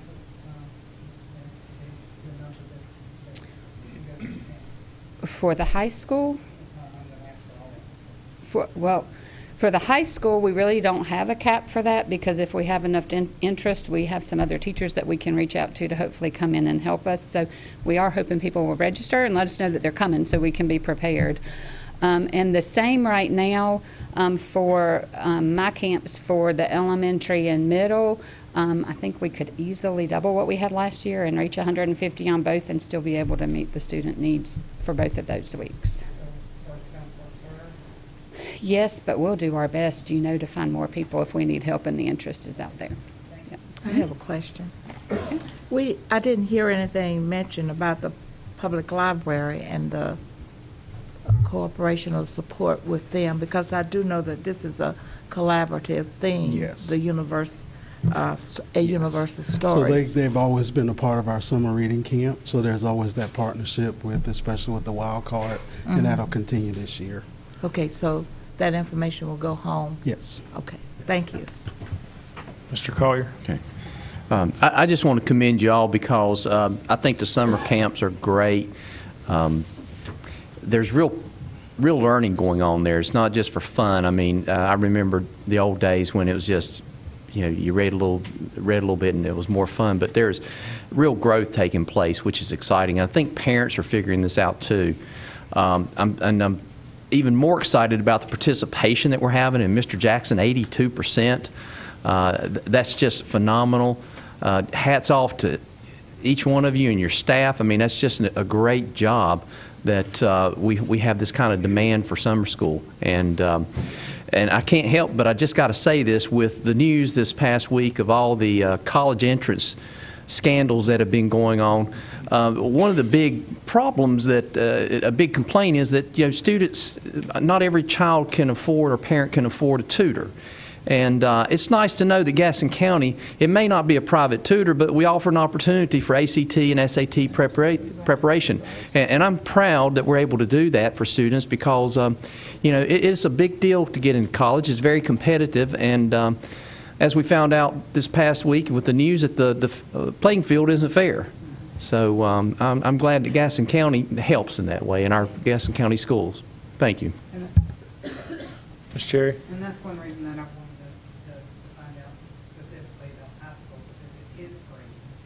And, it's just a matter of getting that information out there and getting them there. It's a golden opportunity. So thank you. Mr. Chairman. Mr. Devon. I would agree with Ms. Cherry. It is free, but there is nothing free. We do have to pay our teachers. It's free for our students, which is a great thing. They knew what I meant. Yes. Anyone else? All right. Yeah, we appreciate y'all. Thank you for working so hard. Our next item on the agenda is Student Promotion and Accountability, Policy 3420. And this is an information item. And Mrs. Storns and Mr. Jackson will be bringing that to us. Thank you, Chairman Moore, members of the board, Superintendent Booker. The policy that we are going to present to you as an information item just provides specificity per grade level area to the current policy that already exists, 4320. Mr. Jackson, elementary. Yeah, so in the effort to have a K-12 promotion policy for K-5, the key points to take out is the early identification of students that may possibly be retained so we can have appropriate interventions. The last bullet states the responsibility of the principal to grade and place students, but also having the input from staff members, students, and being able to notify the parents of possible retention. And for K2, these are some of the items and criteria that we would like for schools to look at when possibly retaining a student. For 3-5, very similar. The only difference is we have, for third grade, we have a state policy for students in third grade with Read to Achieve, and these are the requirements for Read to Achieve along with passing the ELG and also using our iReady system and also our M-Class system. Middle level students must pass 3 of 4 core academic subjects. Students should maintain a passing yearly average in the elective courses. Passing yearly elective course average may be substituted for a core academic subject. And one of that core academic subject that a student must pass is math and language arts. 9-12. In order to be a sophomore, a student must have passed 6 units. To be a junior, 13 units, and to be a senior, 20 units. And as always, a student must meet the local promotion standards and graduation requirements in place when that student enters high school. Any questions? This is an information item. Questions? I don't have a question or comment. I appreciate Dr. Baldnight getting this tidied up because we've had some questions from different teachers about our promotion standards in the middle school, and we really didn't have promotion standards till this. And I think this is really good. The only question I have is, how did you determine the math and English? I understand, but so I could fail another academic subject, and if I had a passing grade in one of my areas other than music or exploratory, then I could change that over for that. I think that's probably fair. I mean, some people might think that's too lenient, but I think it's fair. A student must be passing in the whole entire exploratory package in order to substitute for social studies. That gives everybody an opportunity to pass and go on. I like that too. Exactly. So, but thank you all for doing that, Dr. Baldwin. Thank you. Thank you. Our next item on the agenda is instructional resources. This is an information item. Dr. Balknight. Good evening, Chairman Moore, Superintendent Booker, Vice Chairman Collier, and members of our Board of Education. As Mr. Booker shared earlier, I would like to discuss with you the resources that we use throughout the school year to make our students successful, and we will have some of these items today on your consent agenda for approval as well. Student support services, we use and have used for many years Educator's Handbook. So this is something that's very helpful to our teachers and to our administrators because they're able to, as you can see from the chart, they can determine when do they have higher frequencies of discipline within the school. They can use this data, as you've heard before with Mr. Jackson and other executive directors. They can develop a plan from the data on an individual student. And we can track it throughout the year and look for trends with our students individually and as a whole so that we can make changes within the school for the children to be more successful. So this will be something that will come to you in the next couple months for consent to approve the new contract for Educator's Handbook. Our Exceptional Children's Services Department, we have several contracts that you will hear about from them. PCG, or Public Consulting Group, many of you have heard before. They have three things for us. They do Easy IEP and 504, which is a case management platform. So what that means is it keeps all the data on the student that has a 504 plan, not quite an individualized education plan, but a formal plan that a child would have so that they can get some additional interventions in the classroom on a daily basis, but also on state assessments. So this keeps this for them. It also takes some of the work off of the staff at the Department of Exceptional Children as far as keeping up with the count and other resources that students need so they can run a report, which allows them to be in our schools more. So this has been very helpful to us in the past several years. MTS is the second prong of this platform, PCG. This is the newest component that we've purchased, the early warning system with core planning. You hear a lot about 80 to 85% of the students. If we can do all these things for 80 to 85% of the students, then we can also differentiate or do different things for that other tier of students in the school. So this allows us to track and then also put in place, we've done all these things for all the students. What else do we need to do for this student to make them successful? So it tracks it. It stays with the student throughout the county. So if students move throughout the school year, this follows them where they go. So we're not trying to pass the folder or keep it with paper documents. The last thing that I've already referenced is the special funds management. So one of the things that we're able to do is we're able to get reimbursement from Medicaid. We're able to run a report at the end of the year from all of these platforms and programs, and we're able to get additional funds for individual students that have special needs, but also request additional funds for the students that we've worked with throughout the year.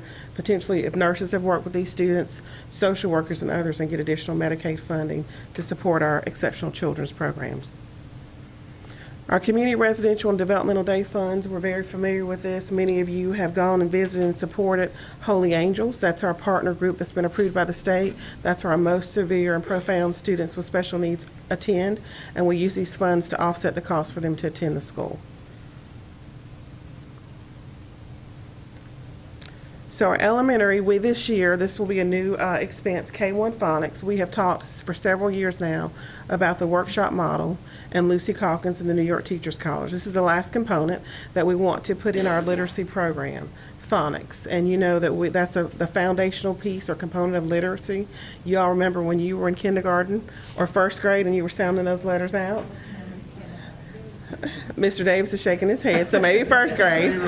So maybe first grade. Mr. Booker remembers. So we are implementing a new consistent phonics program. We will train all of our schools this summer. We're very excited about this. One of the things we've worked very consistently to do over the last several years is to use similar programs or from same providers so that teachers become very familiar with how to use them, and that cohesion is there so the kids, as they go from kindergarten to second grade and up to the upper grades, they will be very familiar with the Lucy Calkins workshop model and be able to utilize these phonics to improve their reading. TrueFlix is a 3-5 curriculum that we use. We use it a lot in our summer. program, which continues to keep the kids engaged. We use our science and social studies digital text to engage kids in our reading, so this is one of the programs that we'll use. The cost of this subscription is $13,000. Discovery Education, we've used this previously in the school system. We've decided that because of the streaming piece and feedback from teachers that we're going to bring the streaming component back to our schools to help with our science instruction in elementary schools. And this is approximately $60,000. Our AMC Math, this is a K-2 formative assessment that we've used throughout the district. It can be sometimes expensive, so we have implemented this over a 3-year phase-in. You have heard a lot about DIBELS and the individualized assessments for students in reading. This is a very similar platform for math in the K-2 so that we can also individualize instruction based on where is there a hole in the child's development of mathematical skills. We can take this assessment and build a program or individualized pathway for that student with these pieces. Curriculum Associates, iReady. So we have used this for several years now. We continue to grow and use different pieces of this. This builds a natural pathway for children, so children could, in theory, get on it and continue to move through the platforms without any assistance. But one of the things that we really try to do is direct the path of a student. We work with our teachers to review that data so that if a student is struggling with multiplication or fractions, and they would drive an individualized pathway and get some additional resources to work with that student on that. So we've seen lots of success with that. This is a very expensive product. It's over $600,000 that we utilize for our students, but it's individualized. It's a digital platform. We found it to be the most aligned with our North Carolina standards. And so we work to continue to train our teachers with this program. All children have access to this. Even families can use this at home at night. And Dr. Balkman, if you would add, we're in our second year of this, and when we entered into it, the Curriculum Associates talked about a 3-year full implementation. That is correct.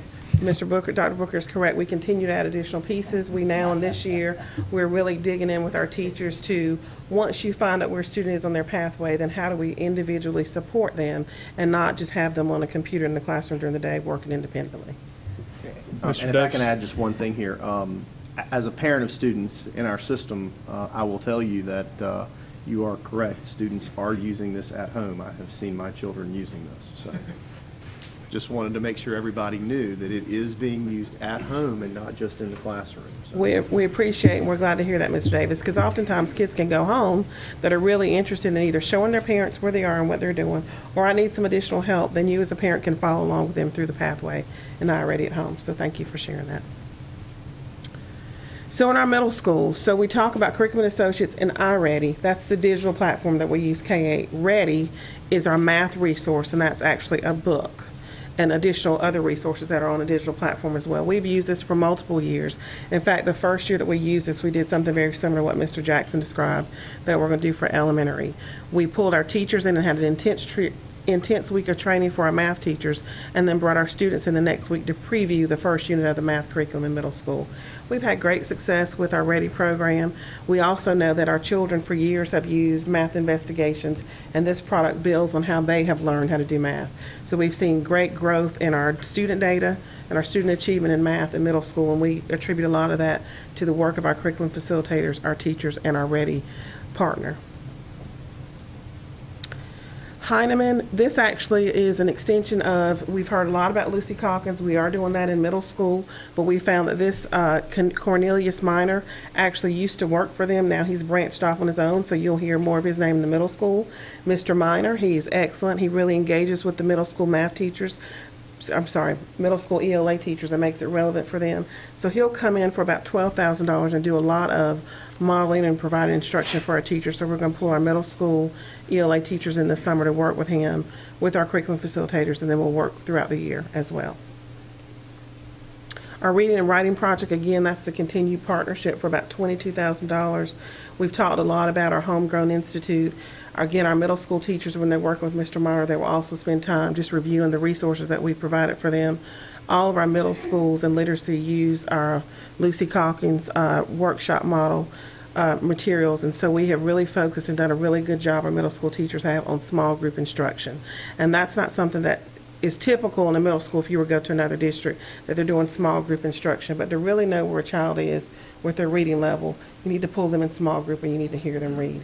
And so we're very proud that our middle school teachers have taken that philosophy as well.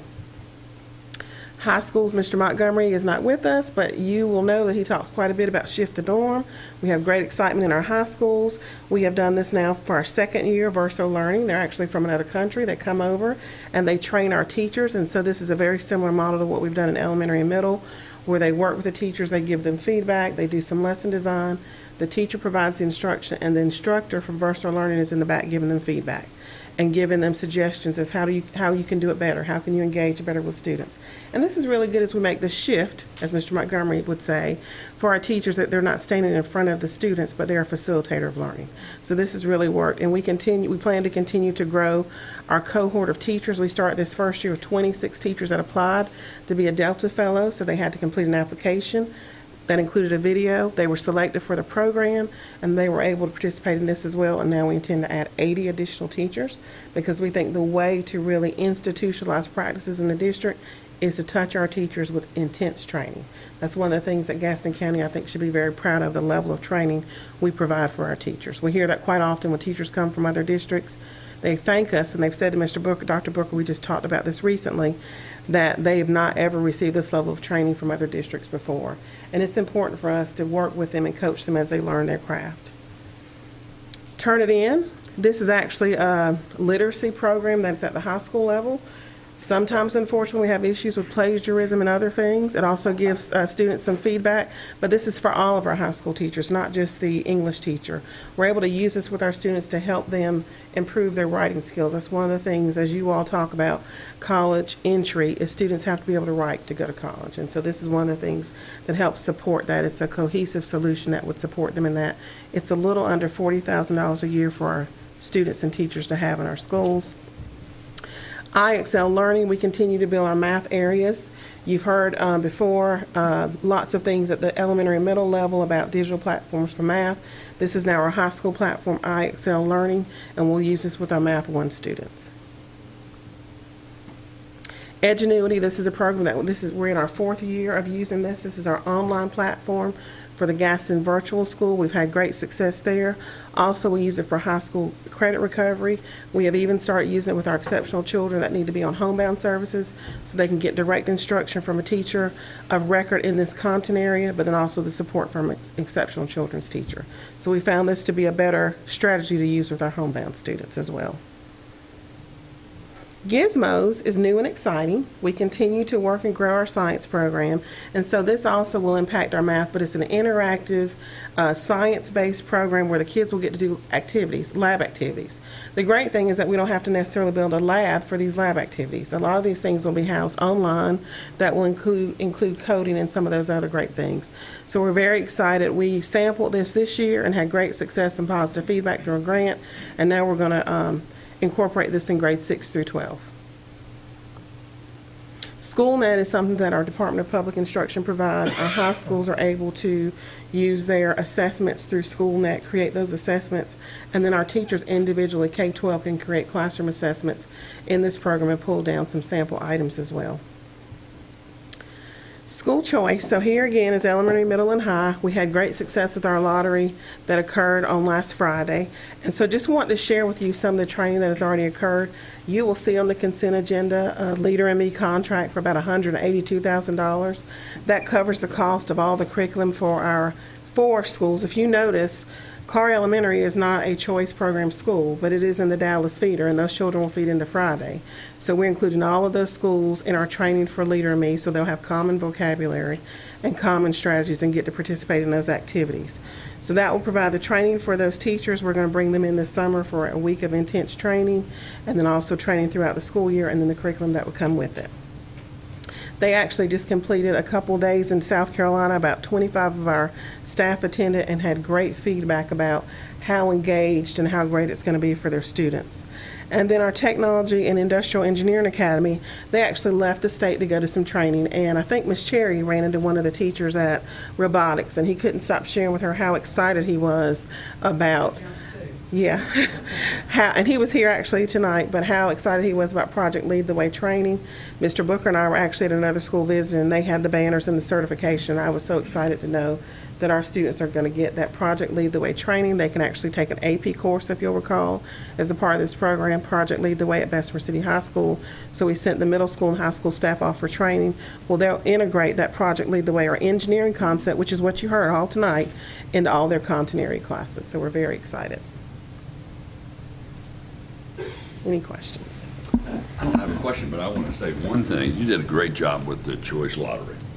All your people did. I mean, thank you, Mr. Davis. Everybody was happy, and one parent got 3 different choices, and I wanted to give him $2 to go buy a lottery ticket. But everybody, it was really well done, and I was really impressed with it. Your people did a great job, Ms. Serbic and all of them. They did. Thank you, Mr. Devin.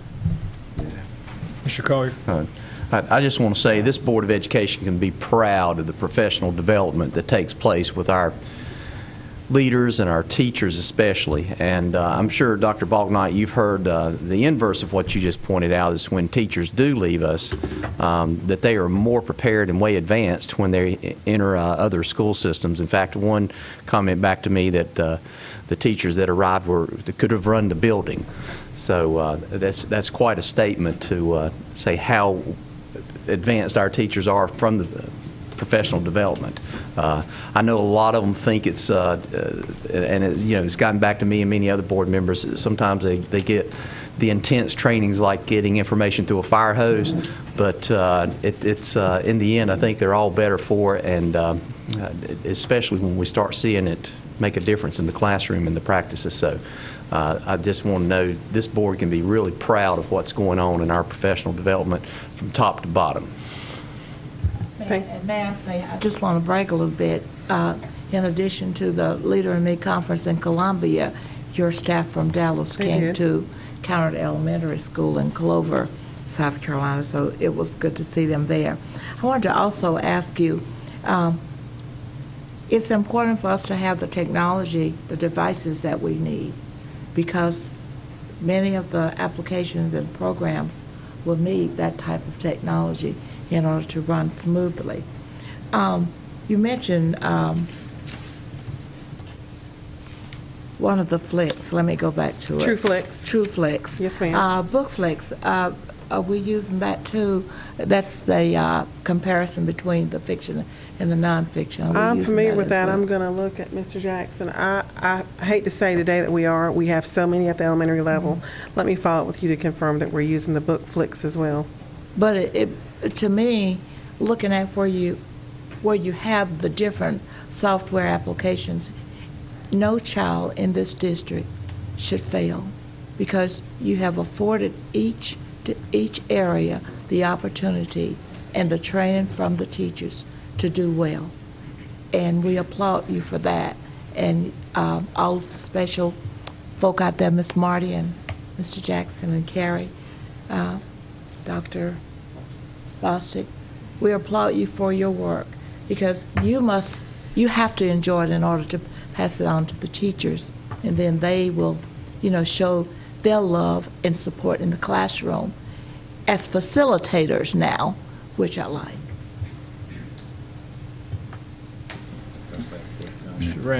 And Gary's coming up in a few minutes on the supplements, but they had an article in the Gazette today about supplements.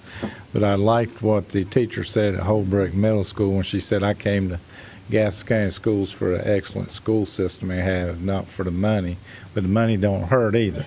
So it is all starting to get out now, that how we train our teachers and how prepared they are, and the family we create for them.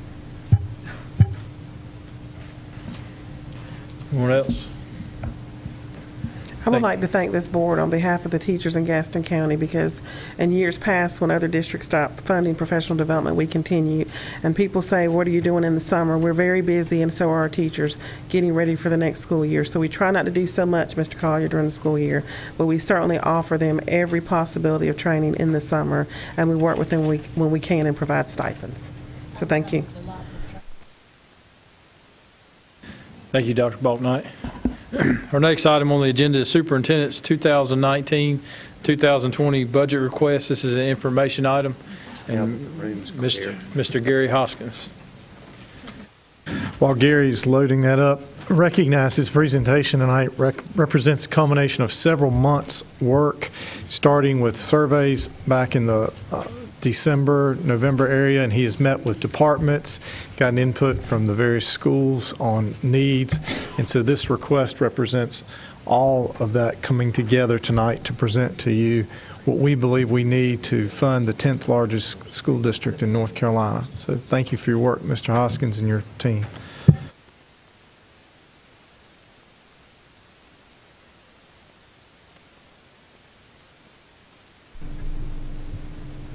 There we go. Good evening, Chairman Moore, Vice Chairman Collier, members of the board, Superintendent Booker. I'm here to present the superintendent's budget request for fiscal year 2019-2020 as an information item. Each of you should have at your desk a draft of the components of this budget request that we will be discussing this evening. So the first thing I want to look at is the budget calendar. The next budget item on the calendar will be April 15th, in which we will be asking this board to take action on a Gaston County Schools budget for the fiscal year 2019-2020. And then by statute, we have to present that budget to the county commissioners by May 15th. Generally, we would try to get that to them as soon as possible after the board approves the budget. After that point in time, we're really subject to when the county approves their budget, when the state approves their budget, we will have to approve a balanced interim budget prior to June 30th, again by statute. So we'll be bringing that to you in a couple months.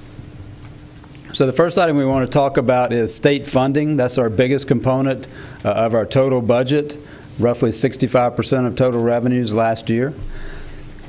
Just as an update of what's going on, the next budget year is the first year of the biennial budget. The General Assembly started their long session at the end of January this year. That'll be the session in which they approve the budget for the following 2 years. Different dynamic this year is that the Republicans do not have a supermajority in either the House or the Senate. That's something that they've had a number of years, so they've been able to do or approve whatever budgets that the Republicans decided to approve. But now they've got to get the input from the Democratic side, and also there's a Democratic governor, as you know, which has veto power over that budget. Some of the current legislative issues that will directly or indirectly affect Gaston County schools. The first one is the school grades. The General Assembly is looking at adjusting how they grade our schools. Right now it's on a 15-point scale. The General Assembly is talking about adjusting that to a 10-point scale. So you'll see all schools over the state of North Carolina declining from an A to a B, or a B to an A, or a B to a C rather, in some situations. So certainly not a positive thing in our opinion for public education. Also, you're seeing the growth of virtual charter schools. These tend to be less regulated, less oversight than our public schools, and tend to take children away without any accountability in our opinion. So it's something that we're watching and looking at. The K-3 class size, we've been talking about this for 2 or 3 years. The year that we're currently in right now, we had no adjustment to our K-3 class size. However, starting with the next year, the next budget year, we'll start to see that ratio decrease.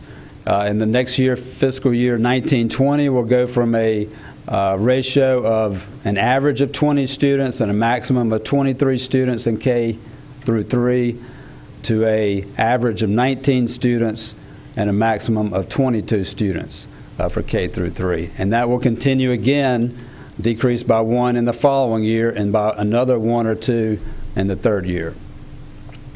Also, teacher and school administrator pay is something that we're really watching closely.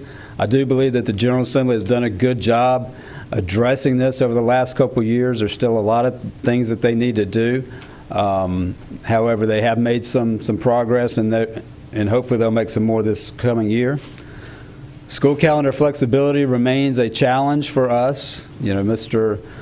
Clinton and Dr. Houchard will both attest to that. It makes it tight when we have weather-related items or school closures for some reason. We're continuing to ask for flexibility. We need our county commissioners, you know, to be behind us on this and talk to our congressional representatives to push for that as well. Also, school vouchers continues to go up every year. This is taxpayer money that is going to pay for tuition expenses for qualified students at private schools. So it's something that, of course, we're not in favor of. It continues to grow year after year. We're just waiting to see what their recommendations are for next year.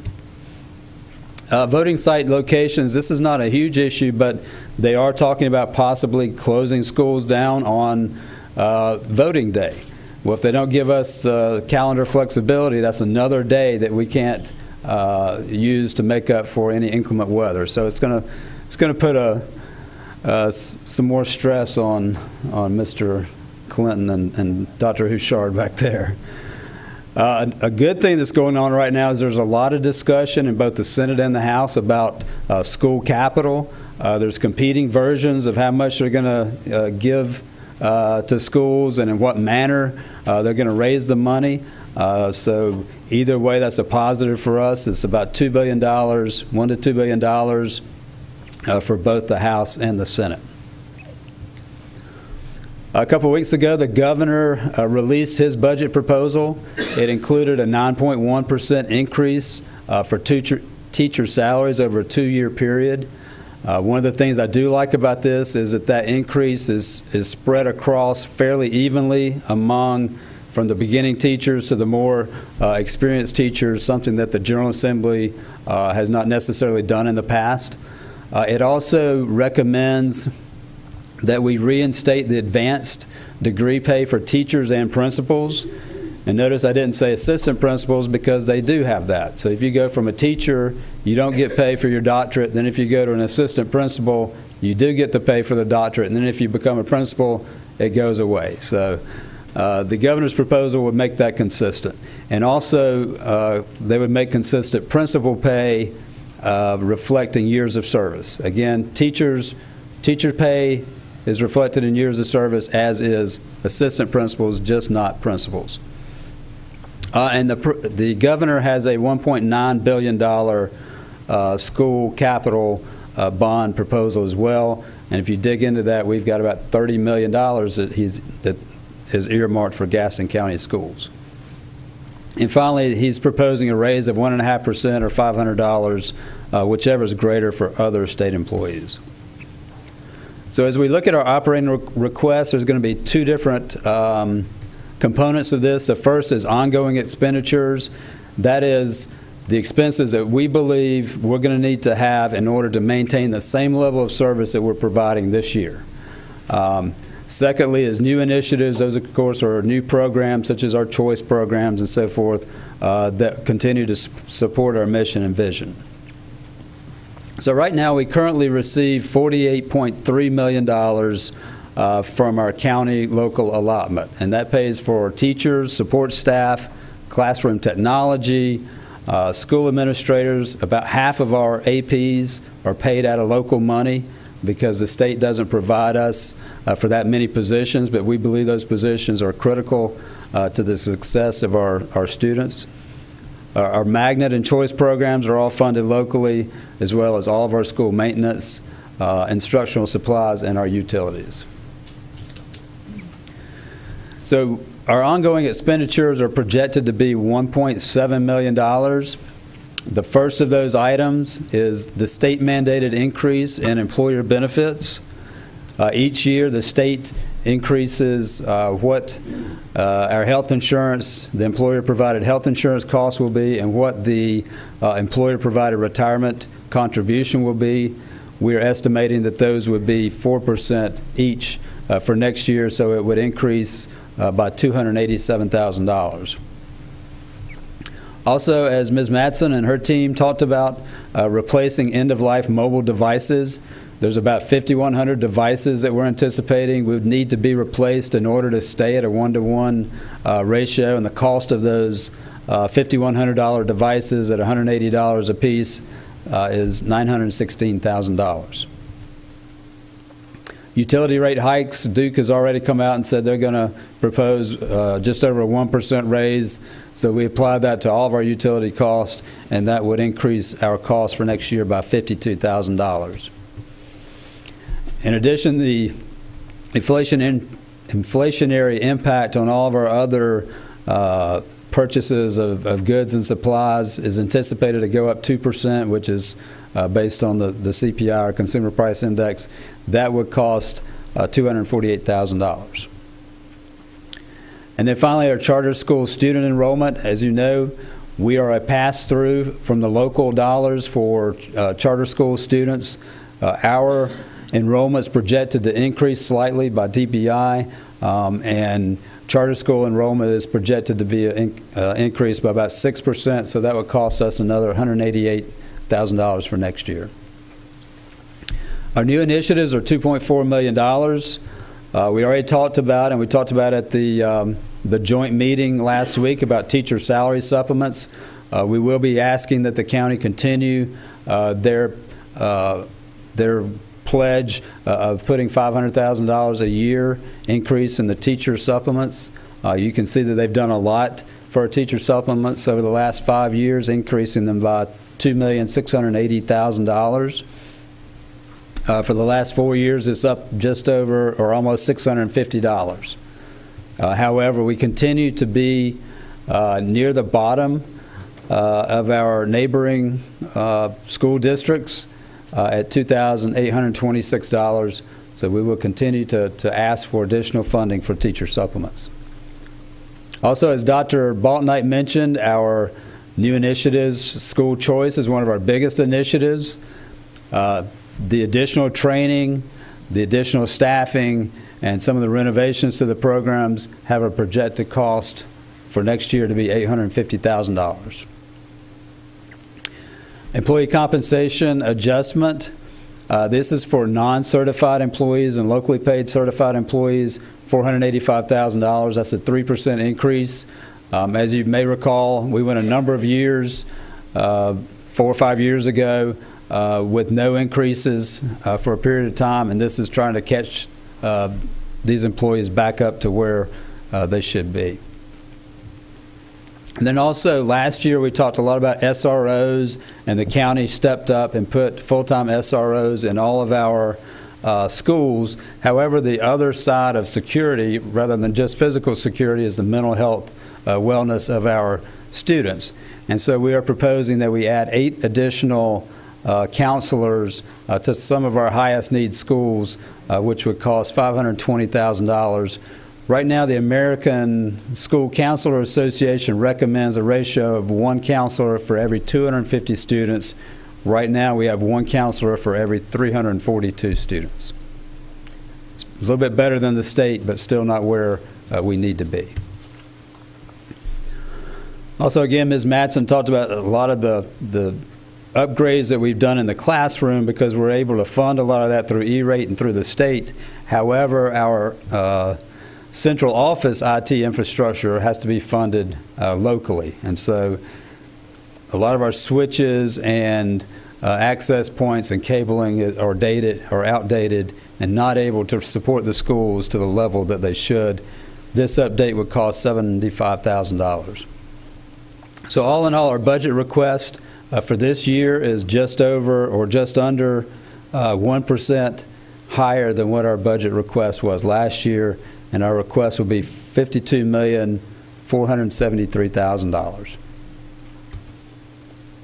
The other part of our request is our capital request, and a lot of people don't distinguish between school bonds and our capital outlays. So school bonds are bonds that are sold for the purposes of new construction, classroom additions, capital replacements.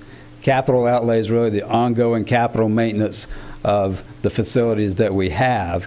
And you can see this for a variety of purposes, from leaky roofs to HVAC systems that are not working properly, et cetera.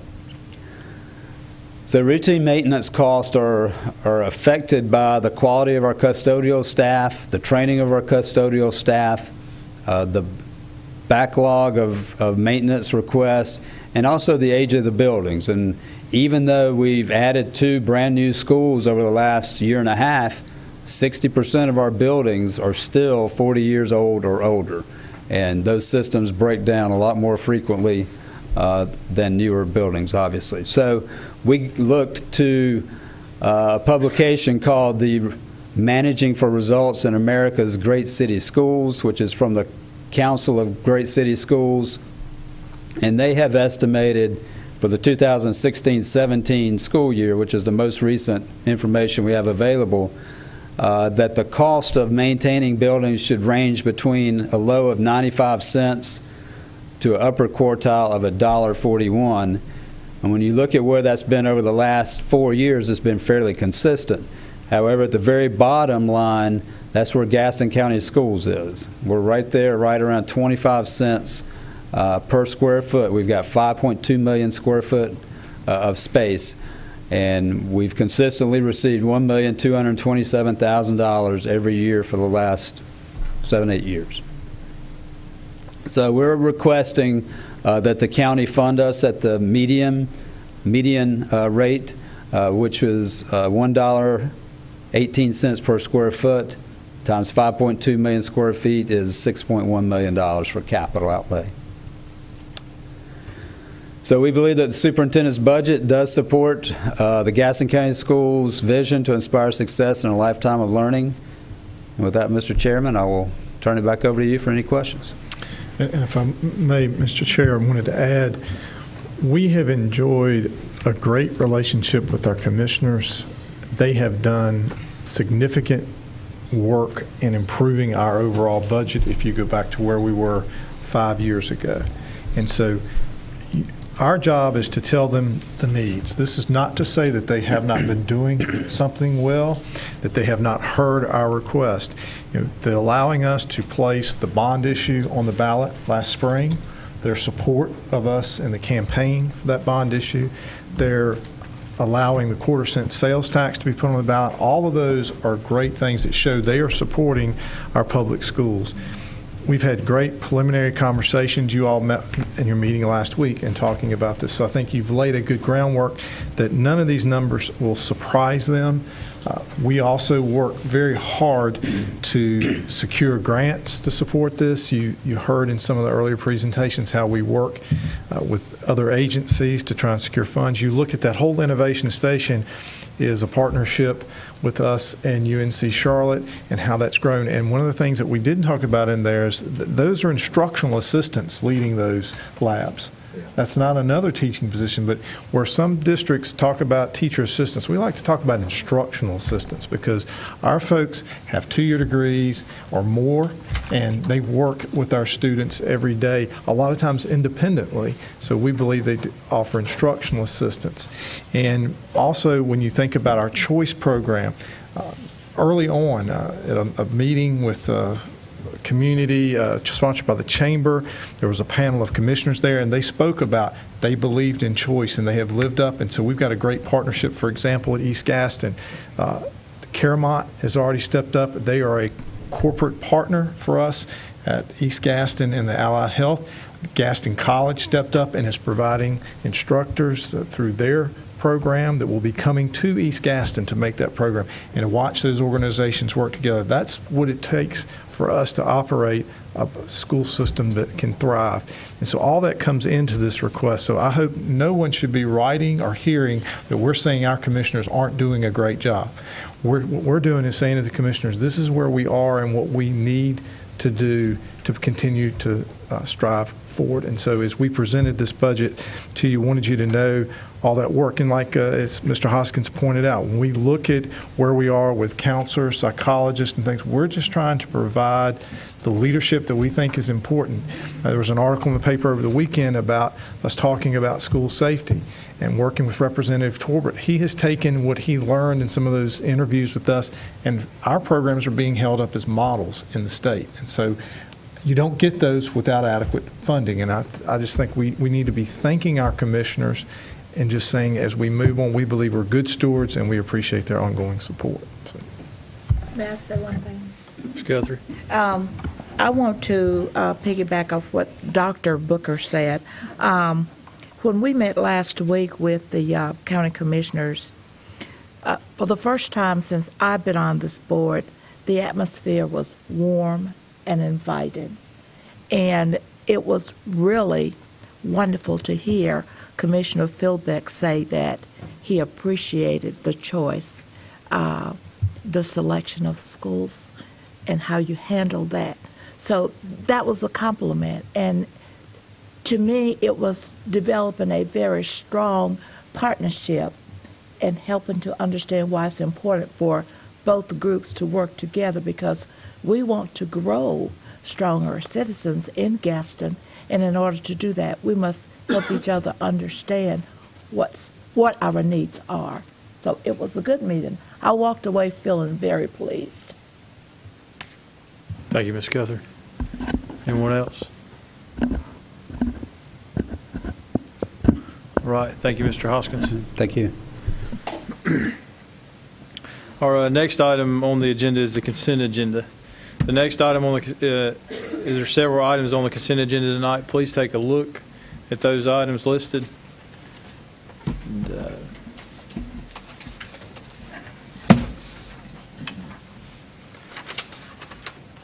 do I hear a motion? Ms. Cherry, Mr. Ramsey, second. Any other questions, discussion?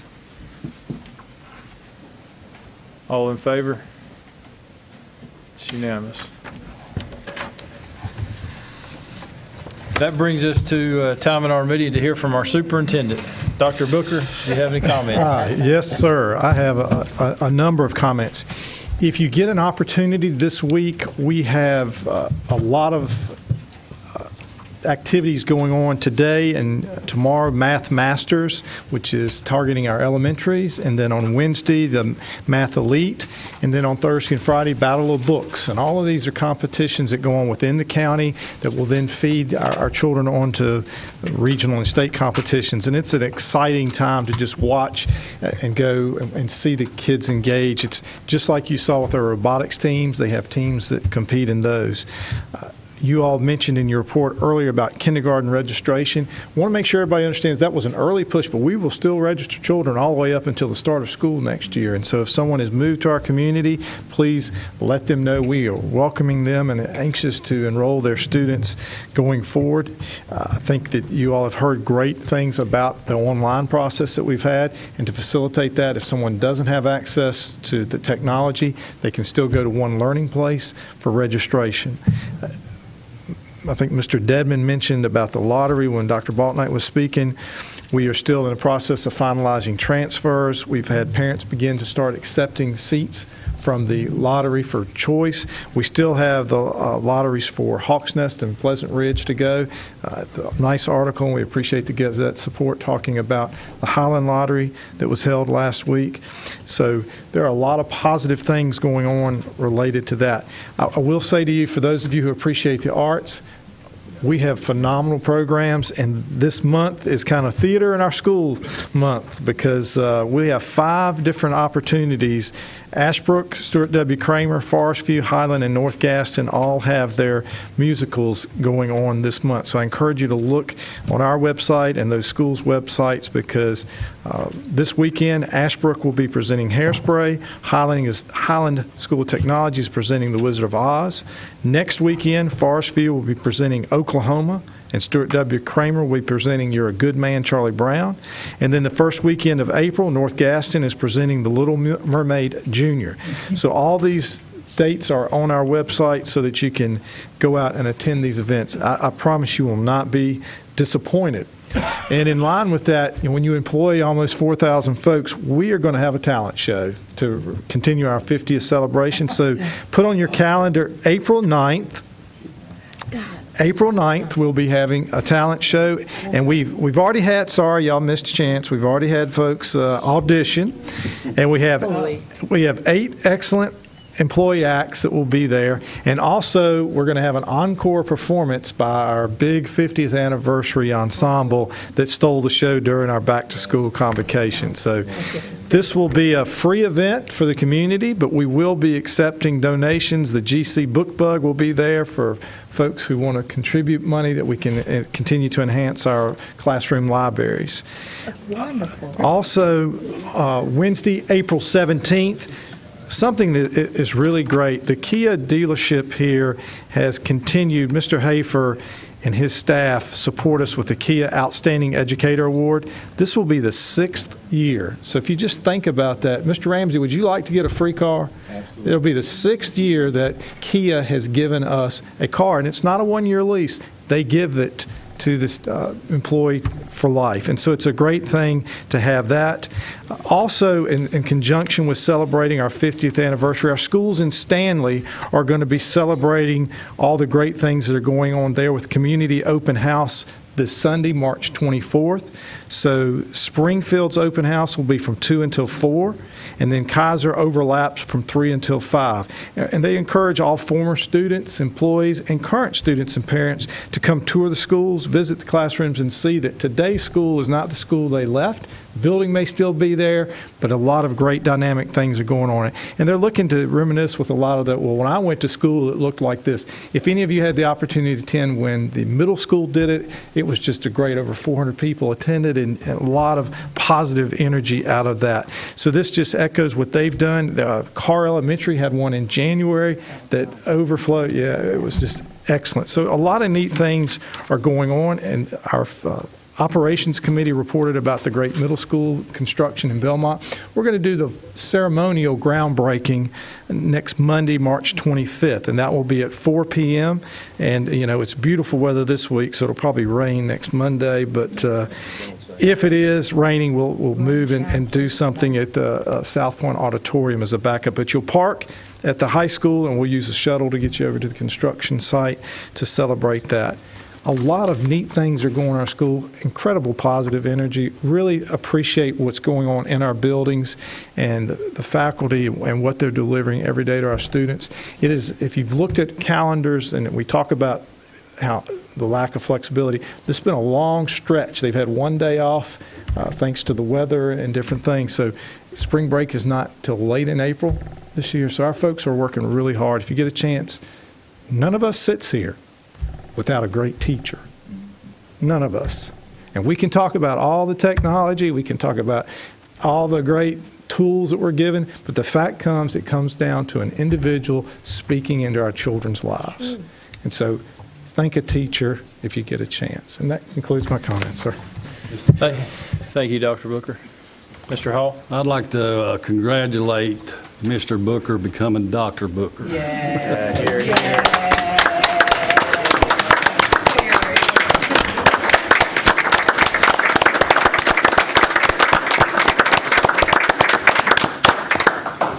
And also, I know y'all have noticed my face. My wife told me to shut up, and I stood up. So.